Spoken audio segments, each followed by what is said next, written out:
Chapter 14:21. Meg followed them upstairs, and smiled as he picked up Ugly Duckling, who was lying on the floor with a look of despair. The two little golden wings on the little fellow's back looked even more eye-catching. He wondered what kind of sand eagle this was, and if it could really grow a pair of wings and become a white swan. However, its body shape was developing in the direction of a totoro. Meg filled the bathtub with hot water for the two little fellows, and put in a few yellow ducklings and an ugly duckling before leaving the bathroom. The two little fellows had already learned to bathe by themselves.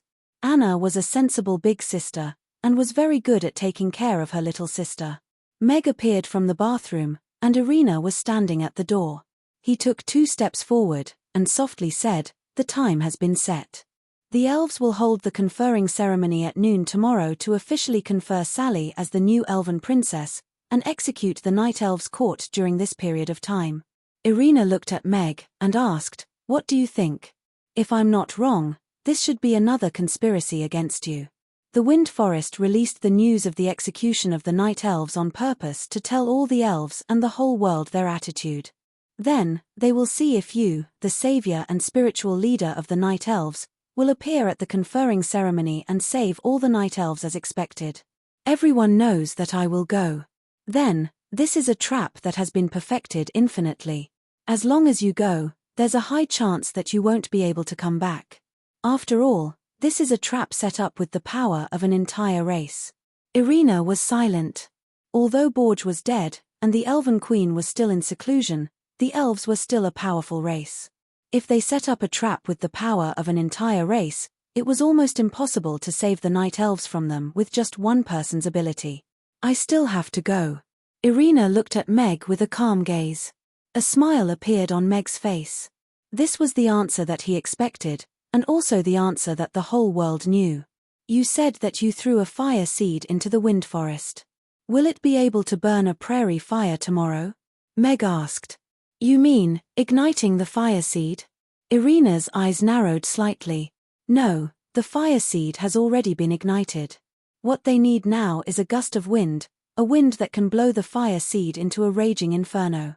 Initiate an official battle between the night elves and the wind forest. It's still too early for the duel, but we can already fire the first shot in the wind forest." Meg shook his head. "We are not strong enough, and if too many foreign forces are involved in the internal struggle of the elves, it may eventually develop in a direction that is beyond our expectations." However, the conferring ceremony this time had gathered the attention of all the elves. If the night elves did nothing, that spark would gradually extinguish due to disappointment. You and the night elves must show your attitude and lead the elves scattered throughout the forest to officially rebel. Let the flames of freedom light up the entire forest and provide cover for our actions during the ceremony. Irina frowned and said worriedly, "The strength of the night elves is still too weak. The strength of the lower class elves is also much weaker than the ruling class. If we let them rebel now, it may increase the number of casualties. Bloodshed is always involved in battles. Also, don't underestimate the yearning for freedom of each class. Only when the battle erupts in the wind forest will elves of different classes gradually join the ranks of the elves fighting for freedom. This will make the night elves stronger through bloodshed." Meg shook his head and said with a smile, "Shirley and Sally are typical examples. Although they were born into nobility, they have sympathy for the lower class elves and are willing to sacrifice themselves for the freedom of the entire elven race. I'm going out for a while." Irina seemed to be in deep thought. A green light flashed under her feet, and she disappeared. "System, help me calculate. If the speed of the mobile restaurant is increased to the maximum, and then it hits the ground at the highest speed, what kind of energy will it produce? If it's converted to the magic attack level of this world, what level of damage will it cause?" Meg asked in his mind. "Wastrel. The mobile restaurant is such a high-class thing. Is it for you to use it like this? This is a high-tech existence that can be exchanged for an aircraft carrier." The system's angry roar sounded in Meg's mind. "It's fine if it doesn't hit the ground. Then why don't you sell me a few missiles? I don't have high requirements. The kind that can achieve its goal will do." Meg raised his eyebrows. Using the mobile restaurant, which could change its size and fly extremely fast, as a missile was indeed a little distressing to him. Host, please take back your unreasonable request. Missiles shouldn't appear in this world. It will cause chaos in the power system, which will lead to a series of serious problems. Then help me calculate the problem just now. Anyway, if I'm going to die, it doesn't matter if the power system collapses or whatever. Can you make me do it again? No matter how good the mobile restaurant is, I need to be alive to use it. Meg pouted. The system was silent for a while, and a line of small words appeared in Meg's mind. The speed of the mobile restaurant is increased to Mach 5. When it hits the ground at full load, the shockwave caused by the impact and the explosion of the nuclear power device in the restaurant can cause a huge amount of damage equal to the combined attack of more than 10 level 10 magicians, and cause severe deterioration of the environment within a radius of 5 kilometers. Host, please use with caution. This is really a killer move. Meg's eyes lit up. However, this was an indiscriminate attack, which was equivalent to planting mushrooms. The damage was high, and the destruction was also strong. Unless it was a last resort, he really couldn't use it. Moreover, what troubled Meg the most was that although he had such a killer move, he couldn't use it to threaten others. Others wouldn't believe that he had such a killer move. It would be great if there were 2 mobile restaurants. Meg sighed. He would take one out and blow it up to let others know its power. That way, he would have more confidence in threatening others. Apart from the mobile restaurant, Meg could only think of Lantiste now. However, he had already asked them to send out their elites to save the night elves, and asked them to go deep into the wind forest to fight the elves head-on. Such a request had already exceeded their initial agreement. Now, I can only hope that the night elves' flame of freedom has accumulated enough fire seeds. Otherwise, this might become the night elves' dark day, Meg thought to himself. Father, we're done bathing. Amy opened the door with a towel wrapped around her. Ugly Duckling stuck its wet head out and shook its head. It squatted there and licked its wet paws with a resentful expression. All right, I'll dry your hair. Meg picked up the dry towel that was prepared at the side, and walked into the bathroom. He first wiped the 2 little fellows' wet hair, and then used the hairdryer to dry it. Amy had a head of fluffy silver hair. She hugged Meg's arm, and said coquettishly, Father, can we sleep with you tonight? Big sister Anna and I want to hear you tell us the story of Neza. The birth of the demon child. Anna also looked at Meg expectantly. Bookhouse reading website. Chapter 14:22. Actually, you didn't have to come back. In the dark room, only a dim oil lamp was lit. Vincent looked at Blower with a complex expression, and he seemed to have aged a lot. You knew I would come back, Blower replied calmly. The room fell into silence, and the light from the oil lamp flickered slightly. Vincent said with a worried expression, the Bybilly family has never been in such a dangerous situation before. Elliot wants to break the engagement between you and Sally, and is willing to sacrifice the entire Bybilly family. Now, the only hope is that you can maintain the engagement with Sally and marry her. That's what you said when you made me agree to this engagement. Blower's lips curled up into a mocking smile. Vincent looked at Blower with his mouth open. His throat moved, and he closed it again. He sighed with a dejected expression. You should know about the night elves, right? Blower asked. When Borge's army besieged the underground cavern, the warriors of the Bybilly family and I were also there. Vincent nodded. At that time, I was on the underground cavern that you besieged. Blower looked at Vincent with a smile. You. Vincent's eyes widened in shock as he stared at Blower. After a long while, his expression gradually eased, and he seemed to have aged a lot. His voice was much lower, and he said with a complicated expression, I guessed it, but I didn't expect you to really be there. I almost lost a son. Freedom is there, and Princess Irina is there. As an elf, shouldn't I be there? You almost lost a son, and the elves almost lost their future. A future that was almost killed by you. You know, the Bybilly family has been struggling to survive all these years. We couldn't reject Borge's orders, nor could we reject Helena's orders. Freedom is too extravagant for us.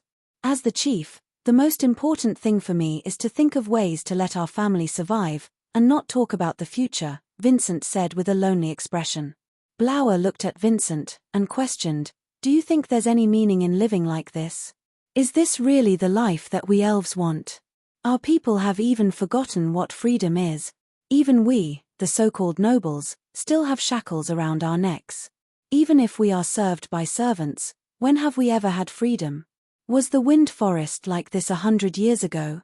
Vincent's face turned pale and he subconsciously took a step back. 100 years ago, the elves had paid a heavy price to drive the invading demons out of the wind forest. Then, under the planning of Her Majesty the Queen and the High Priest, the wind forest was built. At that time, no elf would have thought that the elf race would become like this. Even in the most tragic of wars, the elves still yearned for freedom, but they were all turned into slaves by the extravagant culture and the shackle-like system. That's right. Even though he was the patriarch of a clan, he still lived in fear. This fear didn't come from the enemy, but from his clansmen, the clansmen who had fought side by side with him. Everyone lived in desire and fear. They struggled and fought against each other. For the rights that the elves didn't care about the least, they gave up the freedom that they had upheld for thousands of years and willingly became a link in the chain. During this period of time, the young people in our tribe have become a little mysterious. They would secretly gather after everyone had fallen asleep, and they would talk about freedom behind our backs. It was as if their eyes were glowing. Vincent looked up at Blower. Their expressions are just like yours. Blower's gaze froze, and he subconsciously clenched his fists. Recently, Helena has captured many young people. She called them traitors and night elves infiltrators. She also gave a secret order to every noble's territory to capture all those who talked about freedom and throw them into the dungeon. Vincent glanced at Blower's fists and continued, "Tomorrow, at Sally's conferring ceremony, these young people will be publicly executed to deter those elves who are ready to make trouble." "This is tyranny," Blower said in a low voice as he bit his lips. "This world won't reason with you. Just like in order to stop this marriage, the Brewster family's assassins might already be on their way. In order to become an existence like Borge, Elliot will kill everyone who stands in his way at all costs." Vincent shook his head. Blower looked at Vincent and was silent for a while.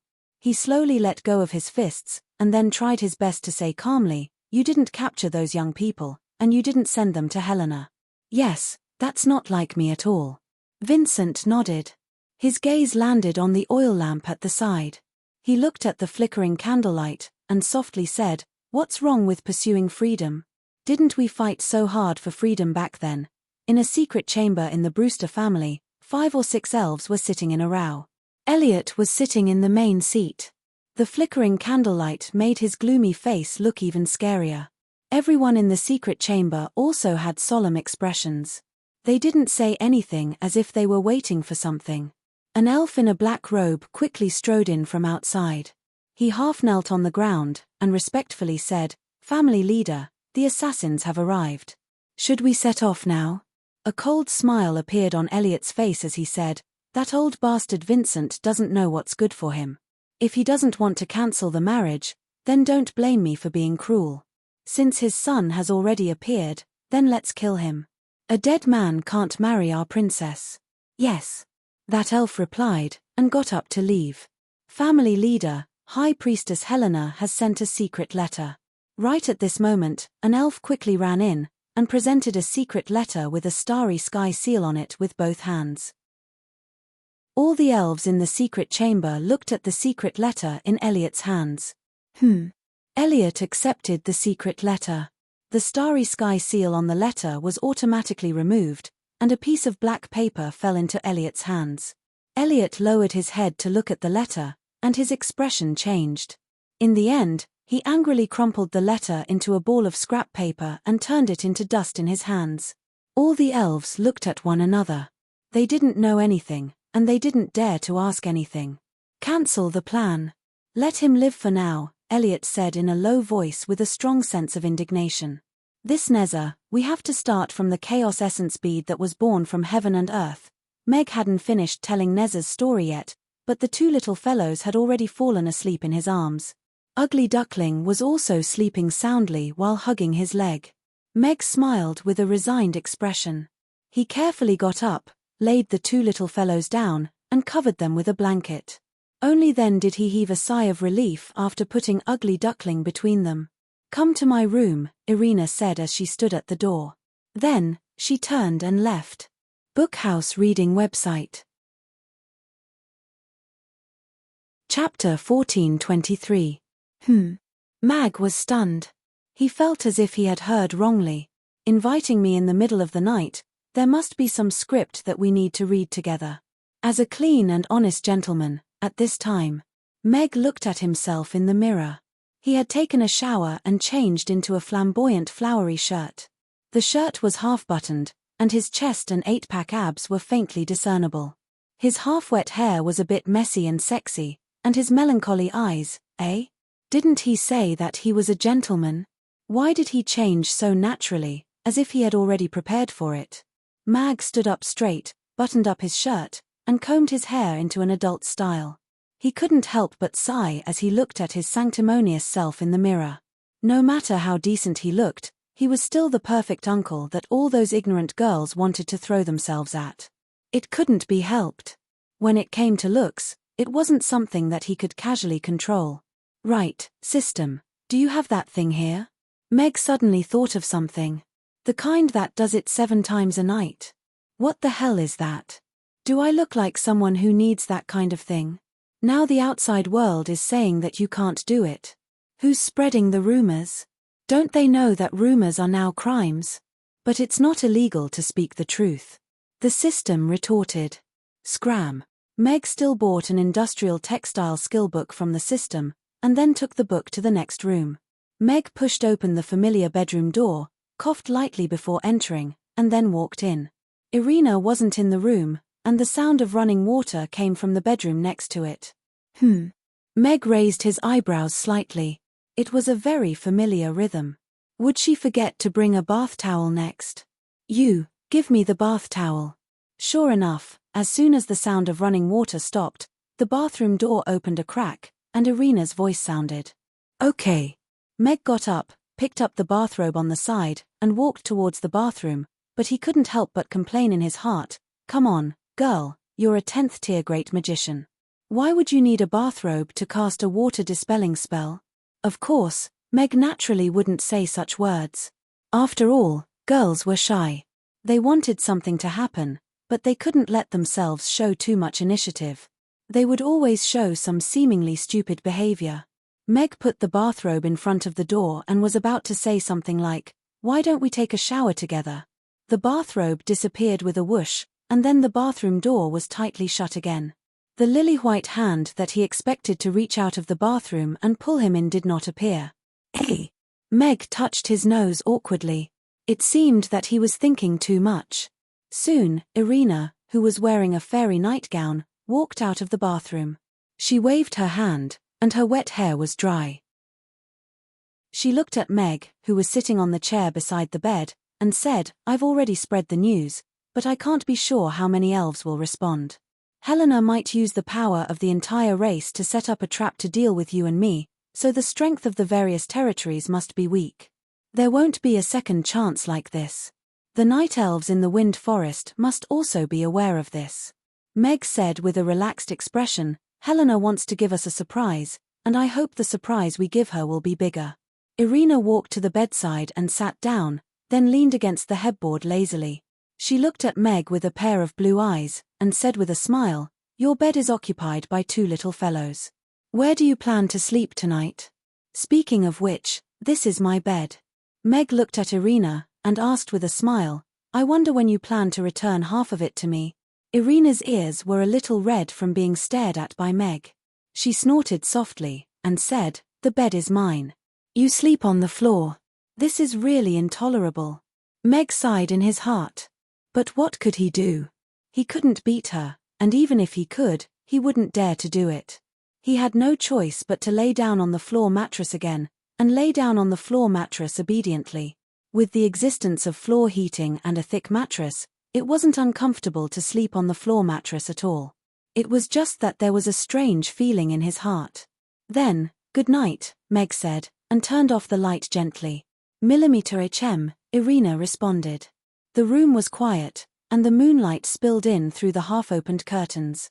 Meg closed his eyes and tried to relax, but his heart was beating faster and faster. He couldn't calm down and sleep. This was the first time they slept in the same room together. Although they didn't sleep on the same bed, they could feel each other's breathing. This was a very strange feeling. He knew she wasn't asleep, because he could feel her breathing speed up. Irina turned her head and looked in Meg's direction. Her face showed some displeasure, and her heart was angry. This blockhead, is he really sleeping on the floor?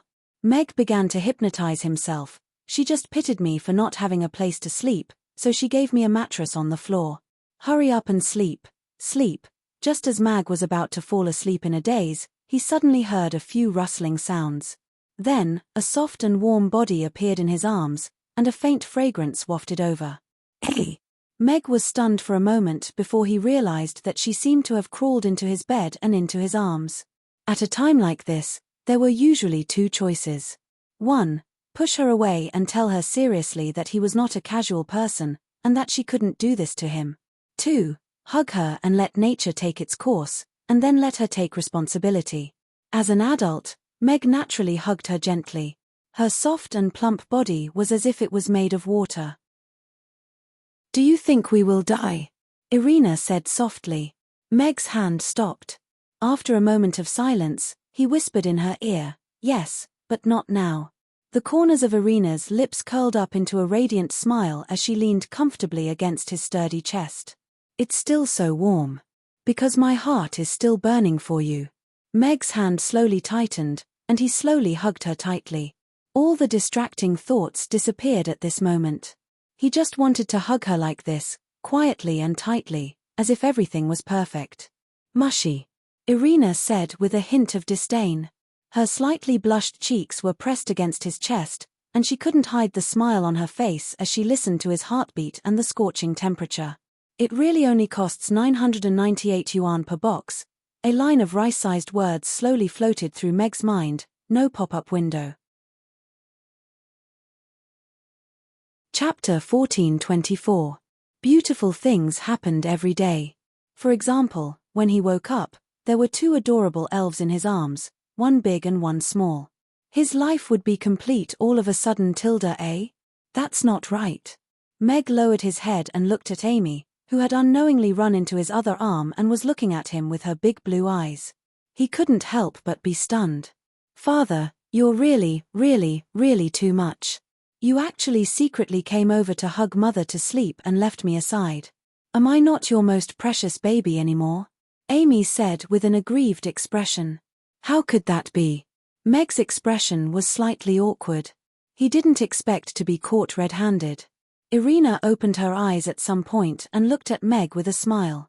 Tell me, is this little cutie who spends your money, lives in your house, and wants to crawl into your arms more important, or am I more important? Meg hugged Amy and Irina and said with a smile, only children make choices. I'm more important. Chimph, I don't care. If Amy is unhappy, she'll need a lot of good food to appease her. Unmoved, Amy snorted softly. All right, it's Father's fault. Father will wake up and make good food for Amy. Tell me, what do you want to eat? Father will make it for you this morning. Meg got up with a smile and tidied up his slightly messy clothes. I want to eat. Amy thought seriously for a while and said, youtiao, soy milk, beggar's chicken, and durian pizza. Okay, Father will make it for you now. Meg smiled and rubbed Amy's hair, then looked at Irina tenderly and said, then, I'll make breakfast for you. I also want to eat good food. Irina looked at Meg and said in a tone that didn't allow him to refuse. However, her expression was also a little cute, which was a little different from her usual queenly temperament. Okay, I'll make it for you. Meg nodded with a smile and walked out of the door. Just as he reached the door, he saw Anna walking out barefoot from the room next door with Ugly Duckling in her arms. When she saw Meg, she asked curiously, Uncle Meg, have you seen Amy? Amy is in the room next door. She's hungry, so she woke up early to ask me to make breakfast for her, Meg said with a smile. Oh, I see. Anna nodded and relaxed. She glanced at the room next door. Then, she asked curiously, Uncle Meg, Last night. Where does Princess Irina sleep? Amy went. Amy's. Oh, you two went together, right? Anna nodded with a thoughtful expression. Meg bent down to pick up the little shoes at the door. He squatted down to help Anna put them on as he asked with a smile, Anna, do you have anything you want to eat in the morning?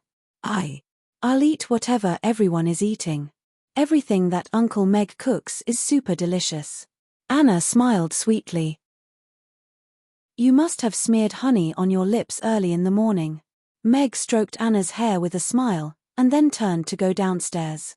Anna followed behind Meg with Ugly Duckling in her arms, and whispered, Uncle Meg, can I ask you a question? Meg stopped at the entrance of the kitchen, and turned to look at Anna. Do you know why Big Brother Blower left? Anna looked at Meg with a perplexed expression. Princess Irina was in Mammoth now, so why did he have to leave? Anna, Master Blower will always be busy for a period of time. He will come back after he's done with his matters, Meg consoled her. According to the information he had received from the Grey Temple, Blower was most likely preparing for his marriage with Sally. This was a political marriage that would determine the rise and fall of the two families, and it was completely different from when they had first agreed to the engagement. However, when the Brewster family chose to break this marriage contract, Sally, who could already be called the new elven princess, chose to persist, and requested to announce the marriage contract publicly during the conferring ceremony. Meg didn't believe that there was an unforgettable love between them. Sally chose to continue this marriage contract more to protect the Billy family and Blower. It was also a political marriage contract, but it had already deviated from the original intentions of the two families.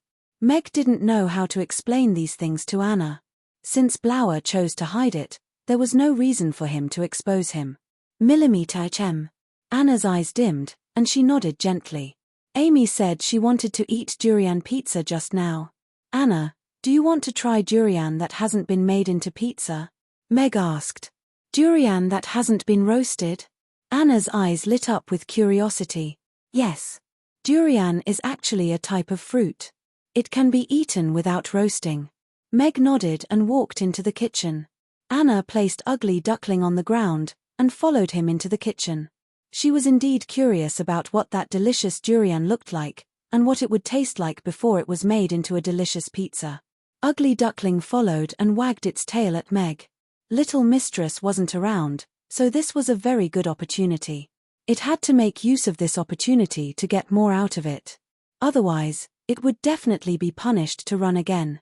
Meg took out a slightly smaller durian from the fridge, and the durian's fragrance instantly wafted out. Meow.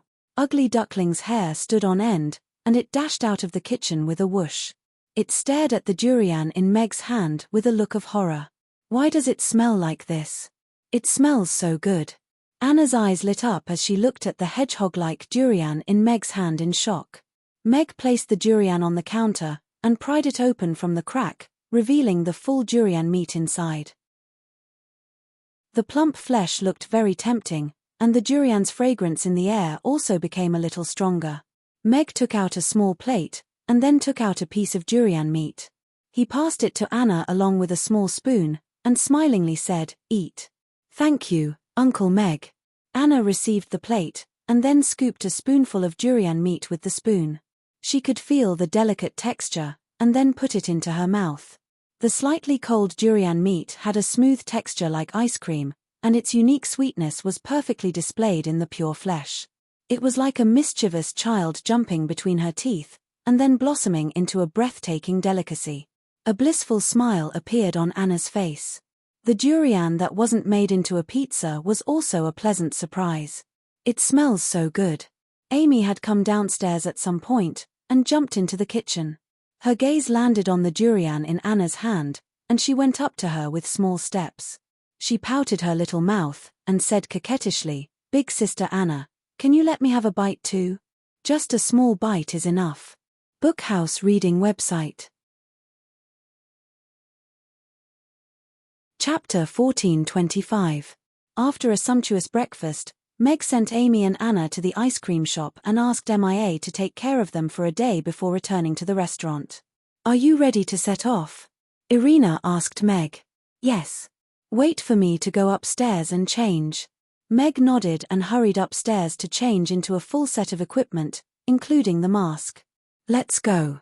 Irina grabbed Meg's hand. A green light flashed under their feet, and the two disappeared from the restaurant.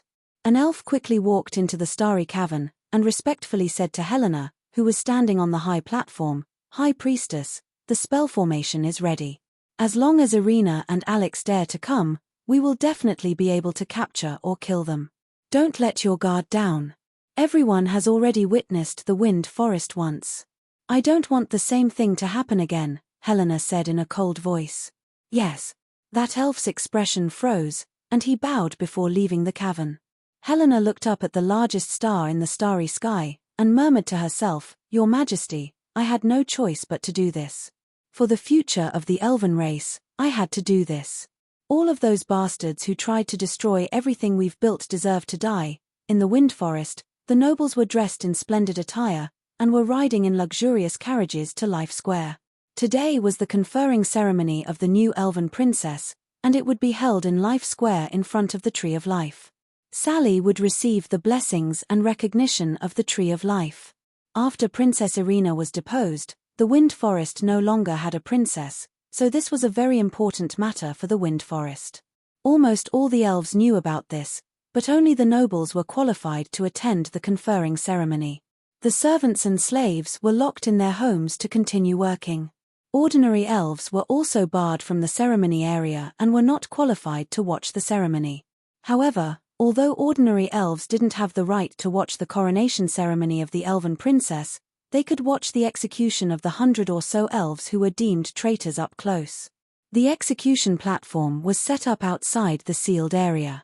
The elves who were called traitors were locked up in metal cages, and their hands and feet were chained up with heavy metal chains. There were countless wounds of various sizes on their bodies, all of which were left behind by torture and whipping. However, there was not the slightest trace of fear on the faces and eyes of the elves. They were like silent stones trapped in the iron cage, looking at the elves outside the iron cage with unswerving determination in their eyes. The elves outside the cages also silently looked at their brethren in the cages. They looked at the black iron bars, and in a trance, they couldn't even tell if they were inside or outside the cages. "Mother, why are they locked in cages? Are they bad people?" A little boy tugged at his mother's clothes and whispered. The young elf shook his head and softly said, "No, they are only here because they are seeking freedom." "Freedom? What's that?" the little boy asked curiously. Sure, the young mother covered the child's mouth and looked around nervously. After making sure that the elves beside her weren't paying attention to them, she whispered, "That is something that cannot be said." "Oh." The little boy nodded as if he understood. Although he didn't quite understand why his mother was so nervous, it had to be something very scary for these elves to be locked up. The grand ceremony was being prepared for the coronation of the new princess. However, there wasn't much of a joyous atmosphere in the Wind Forest. Instead, there was a sense of nervousness. The elves who were in charge of guarding had already narked their bows, and were nervously looking at the ordinary elves who were surrounding them. There was an undercurrent in the entire forest. On the luxurious carriage, Vincent looked at Blower, who was sitting opposite him, and said, "The order has been confirmed. During the coronation ceremony today, Sally will announce your engagement with her. This means that you may become the husband of the queen in the future, and have a noble status in the Wind Forest. At the same time, hundreds of night elves will die." Blower lifted a corner of the carriage's curtain and looked out. The ordinary elves were blocked outside the square, and he said with a sad and mocking expression, "When I was young, I heard from my grandmother that countless elves died here in order to protect the Tree of Life. Then, Life Square was built. I wonder if the descendants of those elves who sacrificed their lives for the final victory are blocked outside, and don't even have the right to step into the square." Vincent didn't seem to hear Blower's words, and continued, "The Bybilly family will have a special status because of you, and will be protected by the princess. In that case, you know what I might do." Blower put down the curtain and looked into Vincent's eyes. Vincent was silent for a while before looking into Blower's eyes. A tragic smile appeared on his face as he said, Are you trying to use another method to leave the Billy family's name in the history of the elven race? An elf walked into the luxurious palace and respectfully said to Sally, who was grooming herself, "Miss Sally, Master Elliot is outside. He says he wants to see you. What do you think?" "I'm not seeing him," Sally replied coldly as she looked at herself in the mirror. That elf opened her mouth slightly, and then closed it again. She acknowledged, and quickly turned to leave. After she walked out of the door, she bowed to Elliot, who was standing outside with his hands behind his back, and said, "Master Elliot, Miss Sally is grooming herself, and it's not convenient for her to see you. If you have anything to say to her, please look for her after the conferring ceremony." This fellow. The veins on Elliot's forehead were throbbing. He didn't think Sally would dare to leave him outside the door and refuse to see him. He looked at the luxurious door of the new princess's residence and the elven warriors standing in front of it, and suppressed his anger. He put on a nonchalant expression, and said, "That's right. She is indeed very busy now. Then, I'll look for her after the conferring ceremony. Chief, the young mistress doesn't want to see you. What should we do now?" The elf behind Elliot asked softly with a nervous expression.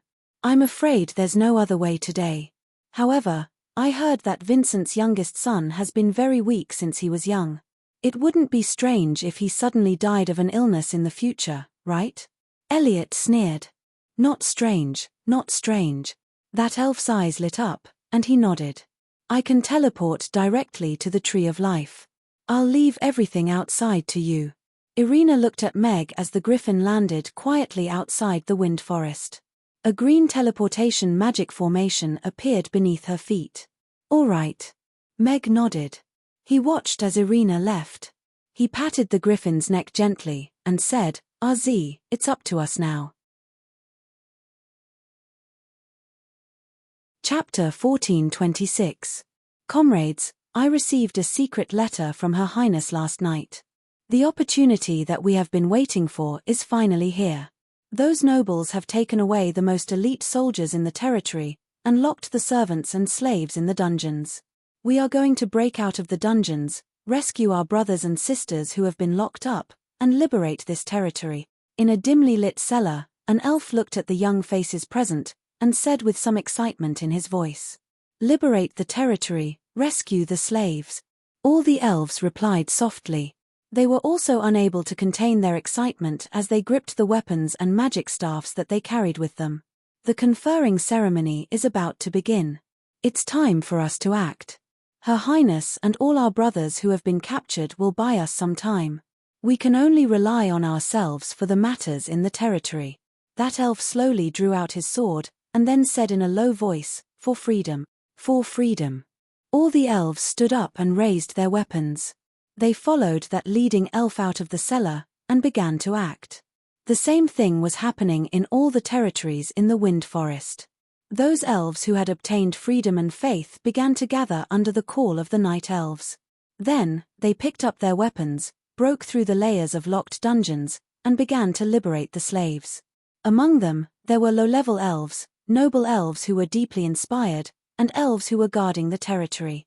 The elves who were guarding the dungeons were either captured or killed.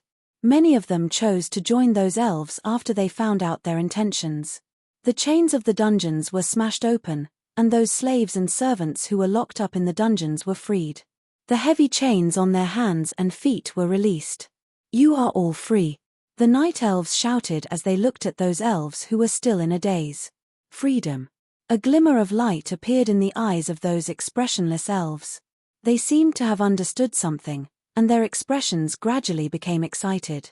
"Now, we are going to leave this place, leave the Wind Forest, and head south to Chaos City. Princess Irina has already built a base there. We will be able to live a free life there," the Night Elves said. Said the leader of the Night Elves. He led the slaves and elves out of the cellar, and brought along the ordinary elves and elven guards who volunteered to join. He opened the stables and magic beast gardens of the nobles, and rode horses or magic beasts towards the south. The elven guards who tried to resist were either killed or captured and thrown into the dungeon. The Wind Forest was filled with black smoke. This was the signal for help from the nobles' territories. It was like a huge fire was burning everywhere in the wind forest. It had already spread to every corner and was burning fiercely. Looks like the infiltration was very successful. What a spectacular scene. Meg sat on Z's back and looked down at the wind forest with a smile on his face. The performance of the night elves was completely out of his expectations. Previously, he had floated over the territories of several elves and did not find a chance to attack. This was because the night elves had successfully rescued the slaves and opened the stables of the nobles. They then brought the slaves on the long journey. Good execution, as well as the sympathy of ordinary elves, made the operation smoother than expected. At the same time, in front of Life Square, the conferring ceremony had officially begun. The elven nobles, who were dressed in extravagant clothing, stood in the square according to their status. The leaders of the 8 major families stood at the front, and Elliot stood in the middle. Everyone knew that from today onwards, the Brewster family would become the noblest family in the Wind Forest. Meanwhile, Vincent stood in the corner. The Billy family was also the focus of today's conferring ceremony. However, the gazes of the elves did not linger on Vincent for long. Instead, they all landed on Blower, who was standing beside him. Today, Blower was wearing a blue robe, and it made his handsome features even more outstanding. Even in the elven race, which was a race of exceptional beauty, he still stood out from the rest. Many of the noble women couldn't help but steal glances at him with wide eyes. No one would have thought that the 3rd young master of the Billy family, who was rumored to not be very good, would actually be so handsome. Furthermore, he had a 7th-tier power, just like Miss Sally. It was clear that he was extremely talented. The elves who had initially thought that the Billy family was a toad lusting after a swan, and that they were purposely trying to latch onto the Brewster family and young Mistress Sally. Now, however, they were starting to take a closer look. Perhaps Princess Sally really did like this young Master Blower. Blower stood there with a cold expression, but he could not hide the anxiety in the depths of his eyes. He had also received a letter from Chaos City last night. It was a very bold operation, but it was also very much in line with Princess Irina's character. His comrades from the Night Elves should already be on the move now. After the elites were deployed here to guard the conferring ceremony, all the families were very empty internally. Perhaps the operation really had a chance of succeeding. Once the operation to free the slaves was successful, it would definitely be a drastic operation for the elves. There would be a huge change in the current structure. It was equivalent to removing the bottom layer of the exploited class. What would the elven nobles do after they lost their slaves? This was definitely a difficult problem for the rulers. He could not do anything now. Once his identity was exposed, the entire Billy family would die for him. However, a hint of coldness and mockery appeared in Blower's eyes at the sight of all of the elven nobles who were still bragging about their extravagant outfits and how many slaves and servants they had. All of that was going to disappear soon. Hopefully, these guys wouldn't look too bad when they fell from the heavens. Dawn, a melodious bell rang, and the Life Square gradually quietened down. A light flashed on the platform in front of the Tree of Life, and Helena appeared on the platform. She looked down at the elven nobles below, and calmly said, "Today, I will host the conferring ceremony on behalf of Her Majesty the Queen, and officially confer Sally as the new elven princess." A white jade carriage pulled by 9 pure white unicorns stopped in front of the square. Sally, who was wearing a luxurious silver dress, walked out. Her gaze swept past all the elves present, and landed on Blower. She paused for a moment before retracting her gaze. She walked down the white jade steps slowly, and walked towards the platform in a dignified manner. As expected of the elf chosen by the high priest. Princess Sally's disposition is just like a queen's. We elves finally have our own princess again. This is really good news. The elves looked at Sally with unconcealable fanaticism in their eyes. Helena looked at Sally with a gratified smile on her face. The regret of not being able to control Irina would become history. She would let Sally become the queen she envisioned, and lead the elves to a stronger future. Chapter 14:27. The music began to play, and the elves looked at Sally with fervent eyes as she ascended the platform. They were witnessing the history of the elven race. A new elven princess was about to ascend the throne, and she might even become the new queen in the future. However, most of the elves had forgotten that this music had once been played in the sky above the wind forest during wartime. It was known as the sound of freedom. The tens of thousands of branches of the Tree of Life swayed gently as if it were reminiscing the past. Elliot's eyes shone with excitement. Every step that Sally took meant that the Brewster family's status had risen.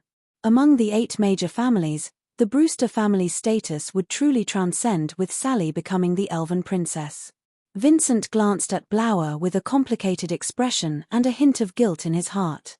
Sally finally ascended the platform and stood at the same height as Helena. She looked down with a calm expression. There wasn't a hint of ecstasy from becoming the elven princess. It was as if everything that was happening now had nothing to do with her. Helena looked at Sally with satisfaction. Although Sally's power and talent were inferior to Irina's, her temperament and mentality were far superior to her peers. This was why she had chosen Sally. She didn't have much time left, but it was enough for her to nurture Sally into the true queen of the elves. As for Elliot, a hint of mockery flashed through Helena's eyes. No one could control the elven queen.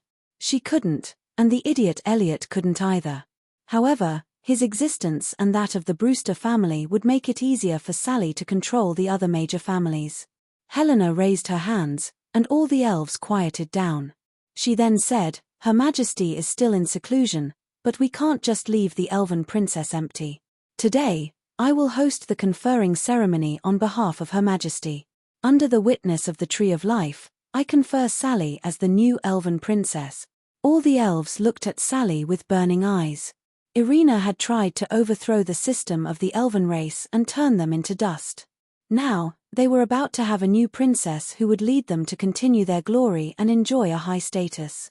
After the princess ascends to the throne, she will give the order to hang all the traitors who tried to overthrow the Wind Forest to express our determination to defend the ruling authority.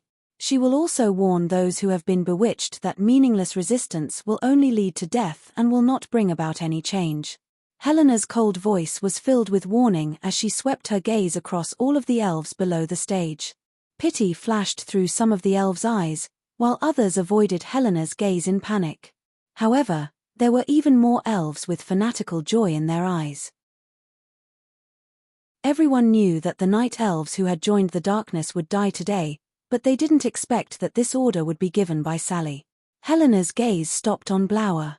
Blower also didn't avert his gaze. Instead, he met Helena's gaze with a calm expression. There was no pity or elation in his eyes, and it was as if he had no reaction to Helena's words. A hint of surprise flashed across Helena's eyes. She had investigated all the young elves, but she didn't pay much attention to this third young master of the By-Billy family who didn't have a good reputation. She only learned about him after Sally requested to extend the marriage contract. Now, it seemed like he was even more surprising than what she had heard in the reports. If he can be obedient, letting him become the male elf behind the queen is also a good choice. None of the young elves are worthy of Sally now, Helena thought. Sally's fingers twitched when she heard Helena's words. Although she still looked calm, it was obvious that she wasn't calm inside. Helena looked at Sally, and said in a voice that only the two of them could hear, "The transition of power is inevitably bloody. If you want to gain the respect and support of these fellows below the stage, then you have to tell them that you are on their side and show enough determination. Sally looked at her and didn't answer. Helena didn't care. She raised her right hand, and a silver light gradually condensed on her palm. A silver crown appeared on her palm, emitting a dazzling silver light. The music suddenly stopped, and the square quieted down. The elves looked up at the silver crown with reverence in their eyes. The queen wore the golden crown, while the silver crown belonged to the princess. After wearing the silver crown, it meant that Sally would officially become the new elven princess. She would have a noble status that was second only to the queen. "Sally, come forward," Helena said to Sally. Sally looked at the silver crown floating in the air, and hesitated for a moment before slowly walking in front of Helena. "Sally, Are you willing to become the elven princess and protect the Wind Forest and all the elven citizens? Helena asked loudly as she looked into Sally's eyes.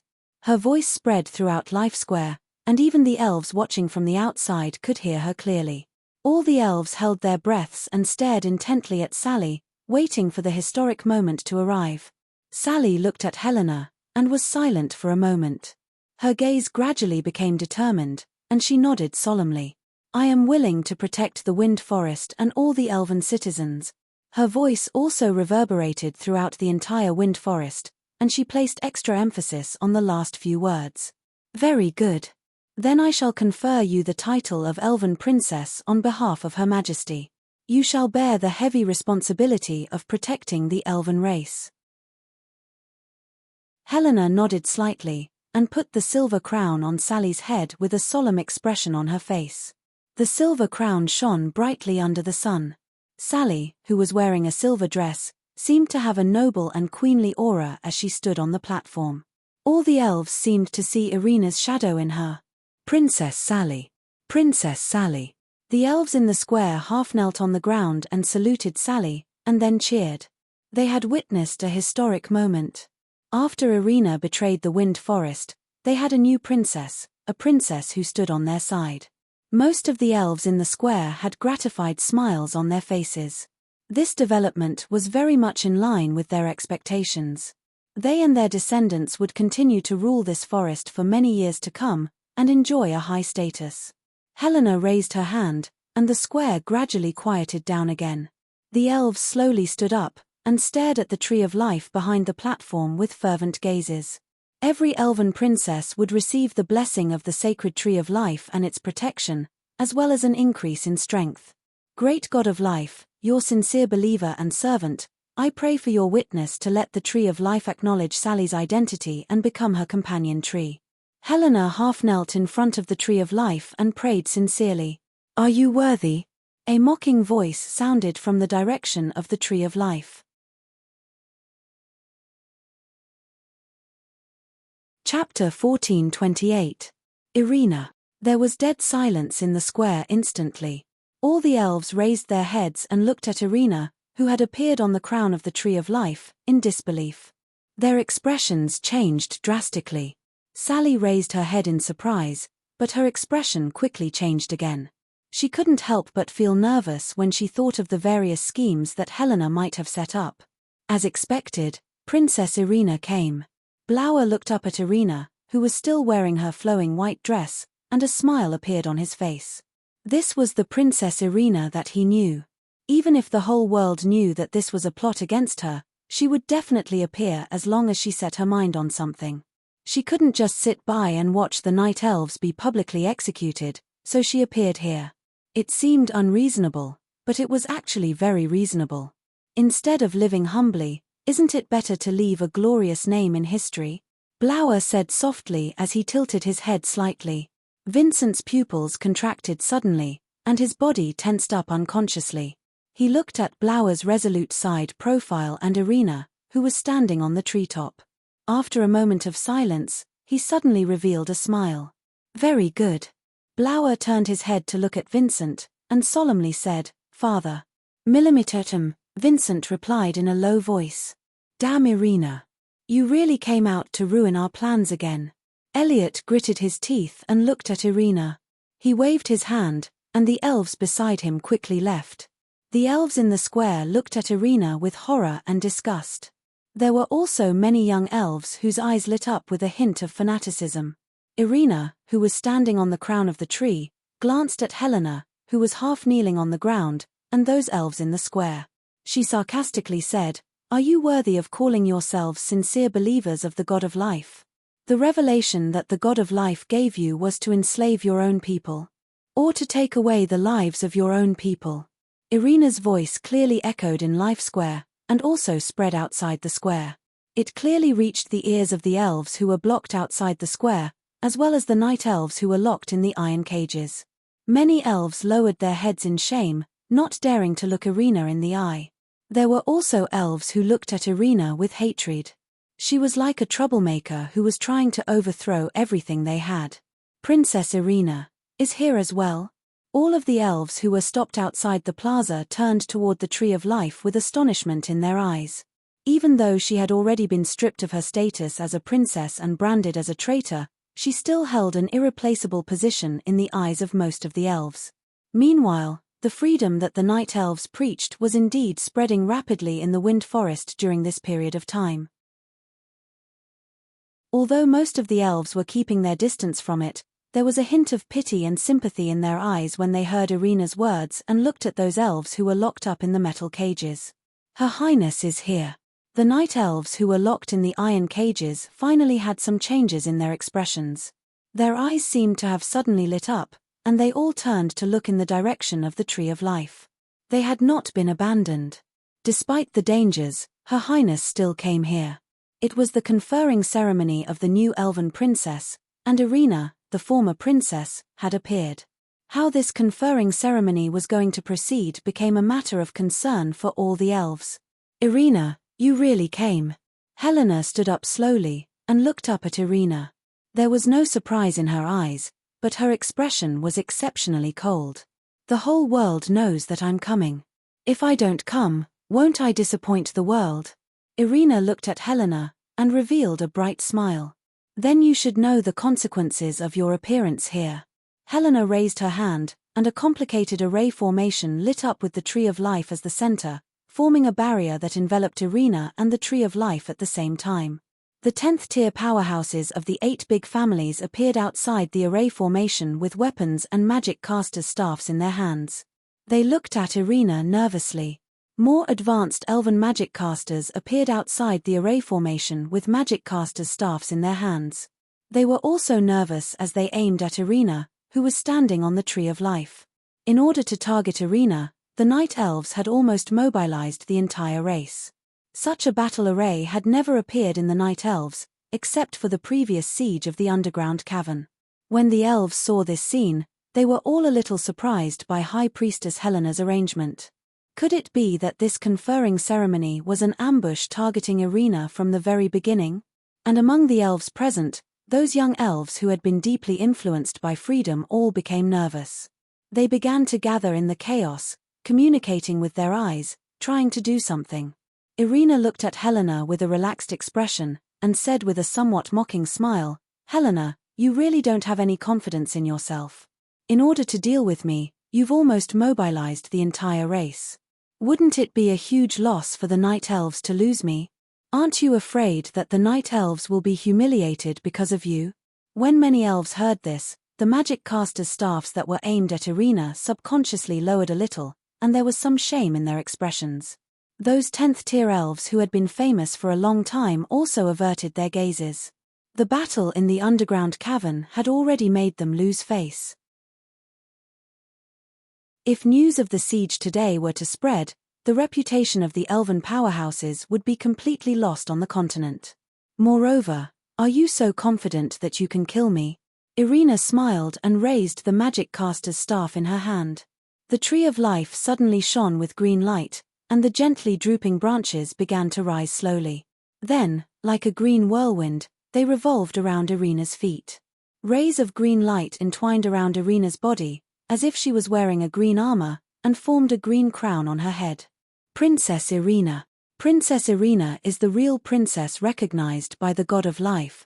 Only freedom is the faith of the elves, and it is the revelation of the God of Life. The night elves in the iron cage shouted loudly with fanaticism in their eyes. My people, cages and shackles cannot stop us from pursuing freedom. The God of Life has given us the ability and talent to be close to nature, and has given us the power of life in order to bring warmth to the world. I hope that you can all find the true faith of life and truly understand what freedom is," Irina said with a solemn expression.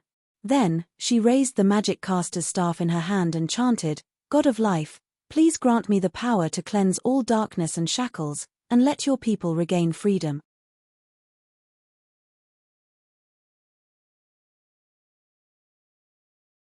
But no one would have thought that one day, she would stand on the opposite side and become the so-called leader of the rebel army.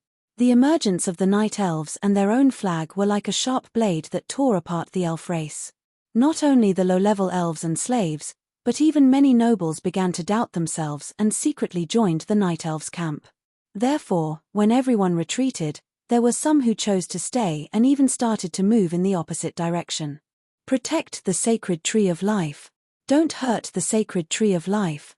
The ordinary elves who were blocked outside the square began to try to break through the blockade, pushing the soldiers who were stopping them from moving forward. If freedom was a faith that many elves had forgotten, then the God of Life and the sacred tree of life were an inviolable faith of the elves. The sacred tree of life only has boundless vitality, and does not have any defensive abilities. We paid such a terrible price to protect the sacred tree of life back then. If we attack the sacred tree of life with the power of our race today, wouldn't we be destroying the sacred tree and cutting off our connection with the God of life? The elves will lose their God of faith and protection forever. High Priestess, everyone, please be careful. Sally took a step forward and said loudly to Helena and the other elven powerhouses. The other elven powerhouses heard this, and their movements also paused a little. Losing the protection of the God of life was something that no elf could bear, and was also something that they were not willing to do. Moreover, the one who said this was Sally, who was about to be conferred the title of the new elven princess, and this added a lot of weight to her words. Helena looked at Sally with a deep gaze. Sally did not avoid her gaze, and looked at her with a worried expression. Irina looked at Helena, and coldly said, "Helena, release all the night elves. I will take them away, and we will forget about today's matter. However, if you insist on fighting to the death with me, I don't know if you, the High Priestess, can really bear the consequences of the elves losing the protection of the God of Life. When Her Majesty comes out of seclusion, how are you going to explain this to her?" "I have never been threatened," Helena said coldly. "It's a distress signal. There are distress signals everywhere. Could it be that the other races have invaded?" At this moment, the elves in the square finally discovered the black smoke rising from the wind forest. Because it was too dense, it was as if the entire forest was suddenly on fire, and all the elves fell into a panic. Blower looked at the billowing smoke, and slowly put down his magic caster's staff. A hint of joy flashed across his eyes. The princess did not disappoint everyone. It seemed like he did not have to do anything today. The elves who were going against the flow also stopped in their tracks and looked at this scene in astonishment. They thought of something, and their eyes shone with excitement. An elf in a black robe appeared beside Helena, and whispered something to her softly. Helena's expression darkened immediately. The worst thing had happened. She had used the power of the elves to besiege Irina and Alex, who she expected to appear at the same time, but she did not expect to fall into Irina's trap as well. Irina also saw the distress signals rising from various places, and a smile appeared on her face. She loudly said, "The elves originally did not have slaves, and the Queen had personally ordered the abolition of slavery and the return of freedom to all elves. However, you seem to have completely ignored the Queen's words, and continued to enslave the elves even more after she went into seclusion. Today, I will liberate all the slaves and let them regain their freedom. If anyone dares to stop me, it will be considered as openly disobeying my orders." The noble elves present all changed their expressions. No one was willing to bear the crime of disobeying orders, but this time, they were all nervous about what was happening in their territory. They were used to being served, and if they suddenly lost all their slaves and servants, this was also not something they could accept. "Kill her, then capture all those fellows who are trying to subvert and resist, and hang them," Helena ordered coldly. She raised the crystal ball high above her head, and the starry sky domain instantly enveloped Irina and the Tree of Life. Night fell, and the stars moved. F key to load the tank. At the same time, Meg drove the mobile restaurant that had transformed into a giant tank, and crushed an elven army that was trying to chase after the elves who were enslaved.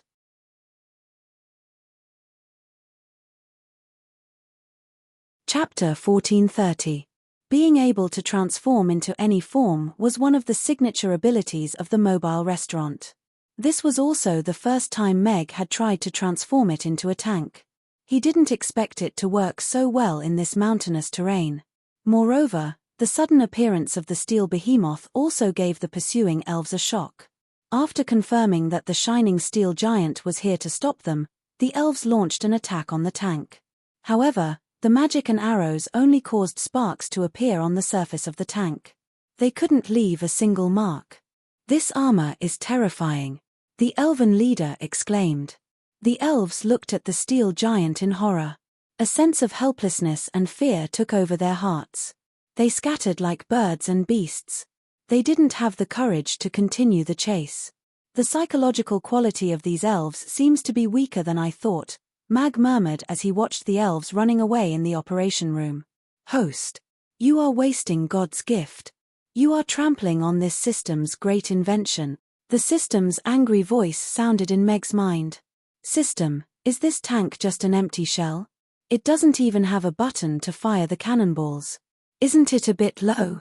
Meg ignored the system's anger and looked at the control panel with disdain. "The mobile restaurant can be used in any form. The range of this tank's main cannon is 150 kilometers. The accuracy is 100% within 100 kilometers. The system said proudly. "However, the host doesn't have the authority to activate the main cannon, so the firing button is hidden." "Hee, bragging. It's useless. What's there to brag about? If it's really that powerful, I'll pay for 10 cannonballs to play with. Let's see if it's really as accurate as you boast." Meg didn't believe it. "Host, please don't doubt a clever system." Ding. 10 cannonballs have been delivered. Ding. 1 million copper coins have been deducted. Mag looked at a red button that rose up on the control panel in front of him, and his lips curled up slightly. However, his expression was still disdainful as he said, "Heh, then let me see if it's really that interesting." Meg drove the tank up the hill quickly. The 5 or 6 meter long black main cannon was aimed at the direction of the Tree of Life. As the telescope zoomed in, all the elite elves surrounding the Tree of Life appeared in his sight. Hundreds of elves surrounded the Tree of Life, and all kinds of formations and magic barriers enveloped the Tree of Life and arena. They were bullying her with numbers, and all the non-combatants had already evacuated. Shameless indeed. "Let's test the cannon on you." Meg aimed the crosshair at Helena, and then pressed the ignition button. Bang! There was a loud boom, and the huge recoil caused the tank to shake violently. A fireball exploded at the muzzle of the cannon, and the shell flew toward Helena at a speed that was difficult to follow with the naked eye. Crassus! Helena, who was holding the crystal ball high and unleashing the starry sky domain on Irina with all her might, suddenly turned around. A red fireball was flying toward her at an extremely fast speed. Her pupils contracted immediately, and she raised her hand to form several defensive boundaries in front of her. Boom! Just as the boundaries were formed, the fireball arrived almost at the same time. It crashed into the boundaries, and the spiraling tip actually penetrated 3 boundaries consecutively before exploding. A huge fireball rose into the sky, and the huge force of the explosion blasted onto the starry sky domain from the outside, causing the originally stable starry sky domain to shake violently, showing signs of instability. The aftermath of the explosion surged out from other directions, and the unprepared elves were blown up, and almost cleared out all the elves in one direction. Before those elves could react, 2 more fireballs exploded beside the elves. Those elves fell from the sky like dumplings, and the siege formation was instantly disrupted. At this moment, a holy light tore through the night, and illuminated the Tree of Life again. The majestic power of life transformed into her power, and rushed toward the surrounding elves, causing them to be severely injured. Meg retracted his gaze from the chaotic battlefield, and looked at the elven troops that had begun to swarm in all directions. They were probably ordered to suppress and capture the resisting low-level elves. Therefore, he turned the cannon barrel, aimed at a few groups of elves, and pressed the fire button. "How is it? The tank produced by the system, isn't its power and accuracy super powerful?" The system's voice sounded with some pride. "It's SOSO. It's nothing fun," Meg said calmly, and put away the mobile restaurant. Then, he blew a whistle, and Aziz descended from the sky. Meg jumped onto Aziz's back, and held the Tiandu sword at his waist. He patted Aziz's back gently, and said, "Aziz, it's our turn to appear.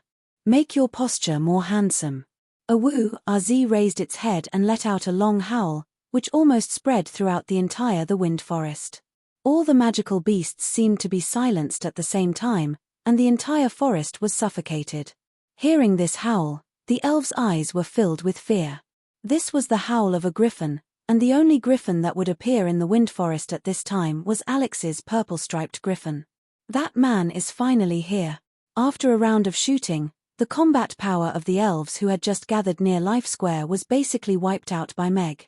The healing elves were doing their best to heal the wounded and dying.